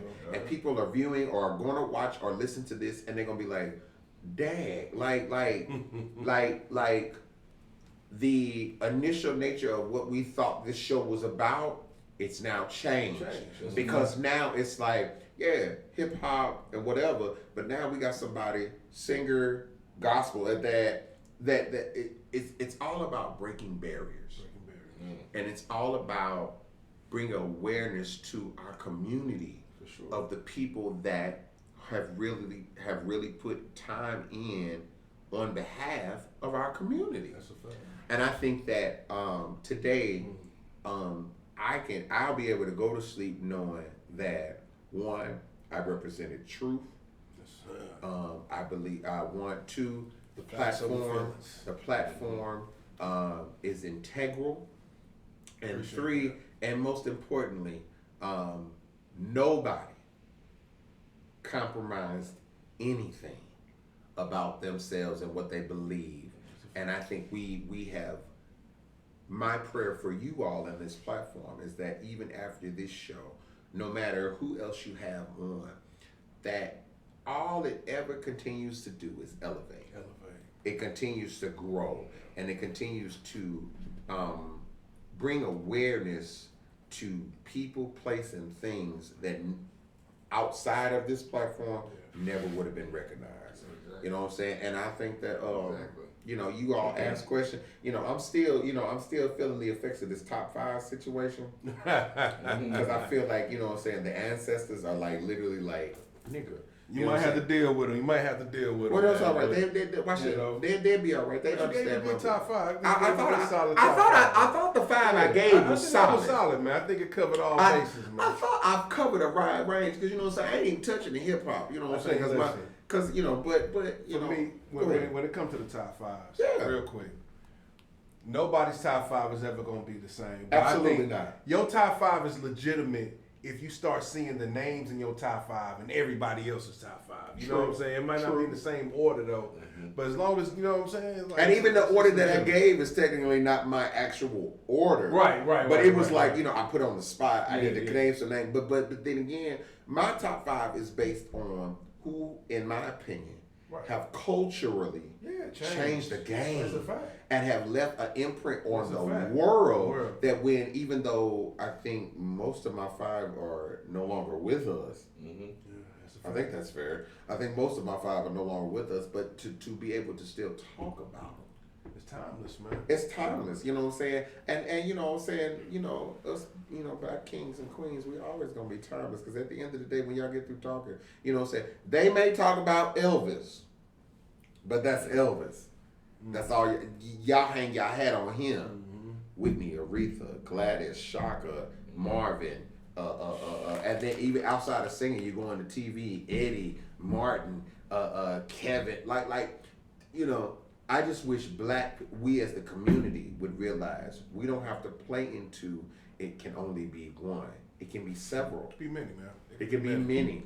They operate in many. We can too. As well. You know what I'm saying? Just like there's no age gap on touring. No. I remember we started this whole conversation before my brother had got here. I told you, I said the problem with the community is that the community has fed into the fact that they believe that you get to a certain age and then that's it. You washed up. You're not. As long as you got life in your body. That's a fact. This season. You can still. We definitely got to get better about that, black people. You know we do. Saying? But I think we are, man. I think over time, that old mentality is kind of it's changing. It's changing. It's changing evolving, you know, because we have platforms like this, and we have conversations about it, like this. That's just like this. You know, you'll find out that we're probably more well versed than we give ourselves credit for. For sure. But the thing is like listen, as long as God keeps waking us up every morning, it is never too late. It's never too late. It is never too late. And for anybody that's sitting out here that may have been told that, or you may even slightly believe because of your number, just remember, Aaliyah said it best. Age ain't nothing but a number. Now, R. Kelly wrote it, but I'm just saying Aaliyah said it best. And it still holds true. It still holds true because, listen, as long as you got life in your body, it is never too late. There is no, who told you? Who, I'll end my part of this with this. I heard a preacher preach this right now. Her title, her message was, "Who told you that?" And the question on the table is, who did you allow that much access to your ear that you allowed them to say that you can and you believed it? Who did you put your life in park for? That you decided that when they told you that you can, that you believed it. If we serve a God that says life and death is in the power of your own tongue, if we serve a God that says he will perfect the very thing that concerns you, if we serve a God that says that better is the ending of a thing, or that he will perform these things, and I'm paraphrasing, to the very end. So if we serve a God that tells you it is not too late and you're not done, because if you were done, you'd be gone. Yes, so if you're still here, who did you give unauthorized access to be able to tell you that you cannot do it? Because whoever you gave that to, you need to get that back, like now. Because the thing is, the scripture tells us he will perform to the end. He who never knows. Too late, y'all. It's not. Too late. It's not, because if you're still breathing, that's right. You can. You know what I'm saying? So I stand on the fact that you can. I don't care how old. I don't care if you're 60 or 16. You can. You know what? Before we get up out of here, yes, sir. You know what I'm saying? Lyrics from my heart. Hey, that's a good record. Someone studied. Someone's research. You know what I'm saying? The album. I mean, you know, can you please tell us what can we expect from this album, man? Lyrics from my heart is the what's next for TB2. It is we went from 911 Save Me, which was the rebellious album of me telling on myself and my issues and my problems and all of that, to Lyrics from my heart is, now that we've exposed ourselves, now that we've told on ourselves, now that we have freed ourselves from the judgment of others, Lyrics from my heart is, this is the healing salve. This is the, okay, now we really get into the meat of the matter, the heart of the matter. Yeah. It is an album that is about a man still in progress. No doubt. You know, no doubt. I think that the one thing that is important that people need to learn and understand is, the moment that you feel like you've learned everything, that's when you're going to die. And while I am not in position to where I'm ready to die. I know death is coming. But I'm not ready yet, because God has confirmed to me that there is still stories to tell. Yeah. There's still more to be able to explore. Yeah. And so Lyrics from My Heart is an album that is a man finally coming to terms with the fact that you're okay. Okay. You're okay. There is room for a man like you. There is a space that is safe for you to be able to say, hey, this was me, but here I am now. Yeah. And so Lyrics from My Heart is, who is TB2 or who is Thurman now? And I think that the lyrical content, shout out to my partners and producers, Marion Robinson IV, Jay Walker, as well as Justice Wilkinson. Okay. It is important. Shout out to my wife, because she's a boss for real, y'all. You know what I'm saying? I'm the one out here performing and singing, but I tell you, let me tell you something. Any man with a wife understand. They know what's up. They know what's up. They know what's up. But the album is an album of reflection, but also hope for the future. Okay. It is my way of saying I've been there and now I'm going here. Mm-hmm. And so I've appreciated the response, and I appreciate the continuous response from people understanding that it is, I am a gospel soul singer that makes life music. Yeah. I make music that is reflective of where I am, right? Yeah. And good, bad, ugly, or indifferent, such as life. It is the continuation of dark to light. And I think that what's important musically and lyrically, that we tackle and combat topics, because us as a community, we have a problem when it comes to dealing with. We can talk about everybody else's issue, but when it's time to deal with self, you know, we want to be mum and we want to be quiet. And so this album is one of the ones that where I was like, whatever. You think whatever you want to believe, but I have found a freedom in the music. I have found a freedom in the music that gives me space to be able to be like, today I feel horrible, and I'm okay with it. But to know that there is a chance that tomorrow I'll feel better. No doubt. You know what I'm saying? So that's what this record is. Okay. That's what that record is, and I'm grateful that when we released the record, we went top 20 in R&B and top 10 in gospel, and we had 2 number ones, and it has. I always get, you know what I'm saying? I think, talking about my own stuff, I always get taken aback because, I remember when we were recording and the process. The process. You know what I'm saying? I remember the process, and I'd be like this, because you don't know. Yeah, you don't know. Yeah. You don't know that people are going to gravitate to it, right? You know what I'm saying? You don't know that people are going to get it. You just making, gumbo that you love. You know what I'm saying? You don't know that somebody else going to like the seasoning that you put in it. True. You know what I'm saying? That's true. So it's one of them things to where I'm just like, I probably will, it'll be decades and years from now, Lord say the same. And I've been to make millions upon millions of dollars and insane. We're going to speak that into it. We are. You know what I mean? And I'd have been able to perform everywhere, and I'll still operate as if it was the first time that nobody ever heard me, because there's a hunger. Yeah. It's over 7 billion people in the world, and everybody didn't stop just because you decided to deliver, to drop an album. You have to make people aware. Yeah, for sure. You know what I'm saying? And the fact that they are. I'm humbled by that. So that's the record, and you know what I'm saying. I mean, we definitely so is that already out? Can people already? So Lyrics from My Heart is currently out. You can stream that on anywhere, any digital retail outlet that is currently out. You can stream that now. Okay.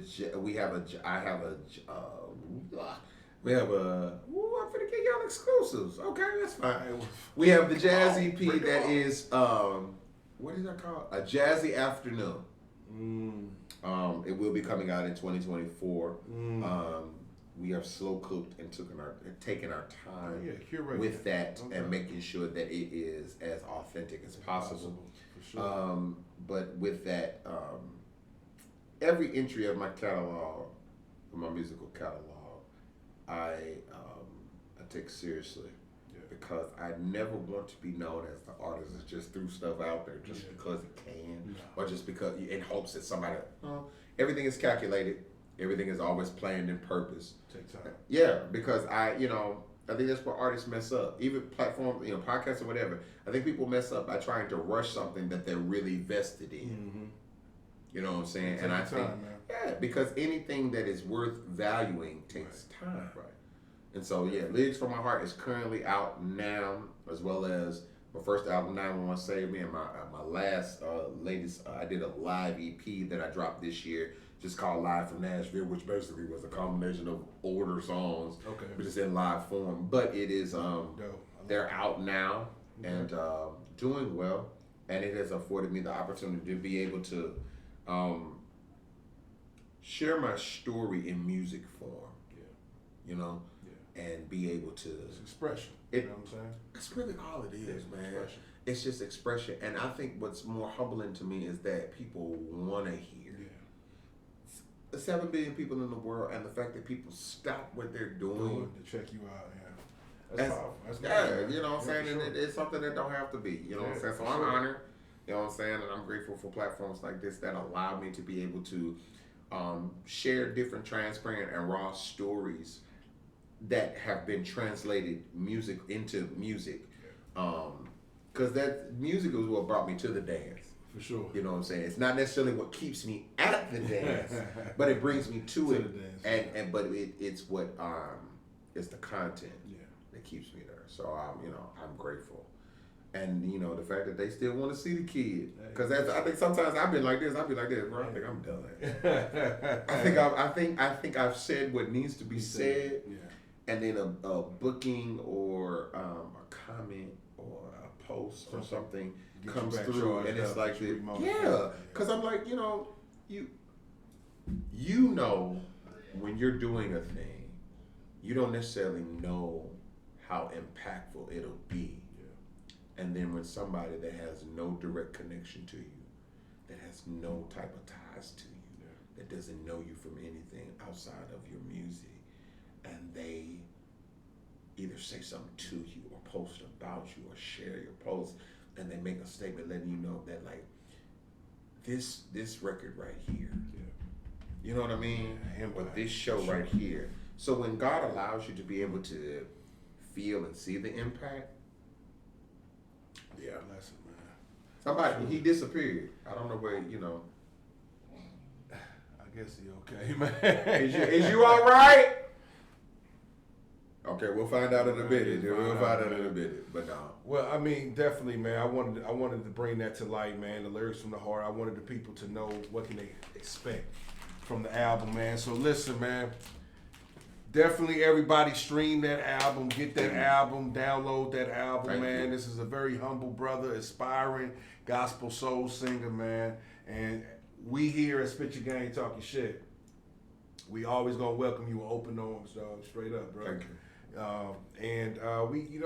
We want to wish you more success in the future too. You know what I'm saying? Thank you. And we look forward to all those future projects, man. I look forward to cutting on my TV screen and one day seeing you on it. You know what I'm saying? Because feel me? The way things are going, just be prepared. Listen, no doubt, man. We don't speak. Listen, Yes, sir. man. It's a beautiful thing, man. Thank you. For real. Kyle! Kyle! Y'all, this is real black. Yeah. Hey, I guess Kyle just pulled a Rick Ross, you know what I'm saying? You wrong. Hey, I was back to the bathroom. And, He went to the bathroom and got caught up. Listen. Something wouldn't leave him like he thought it was going. This is stupid. It's crazy. No, but is he all right? Oh my God, is this really happening? Pull it up. Take my time. Take my time. Take your time. Well, listen, man. Good. Wrap it up, cause Kyle ain't making it. Listen, just know he was here. Well, bro, do you have any, you know what I'm saying, social media you want to, Absolutely. drop with the people, bro? Absolutely. How can they get in contact with TB2, Thurman B, Thornton II? Absolutely. Facebook, it is TBII. For those that don't know your Roman numerals, it's still number 2.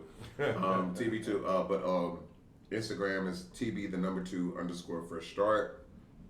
Twitter, or X, I guess that's the name now. They always changing stuff.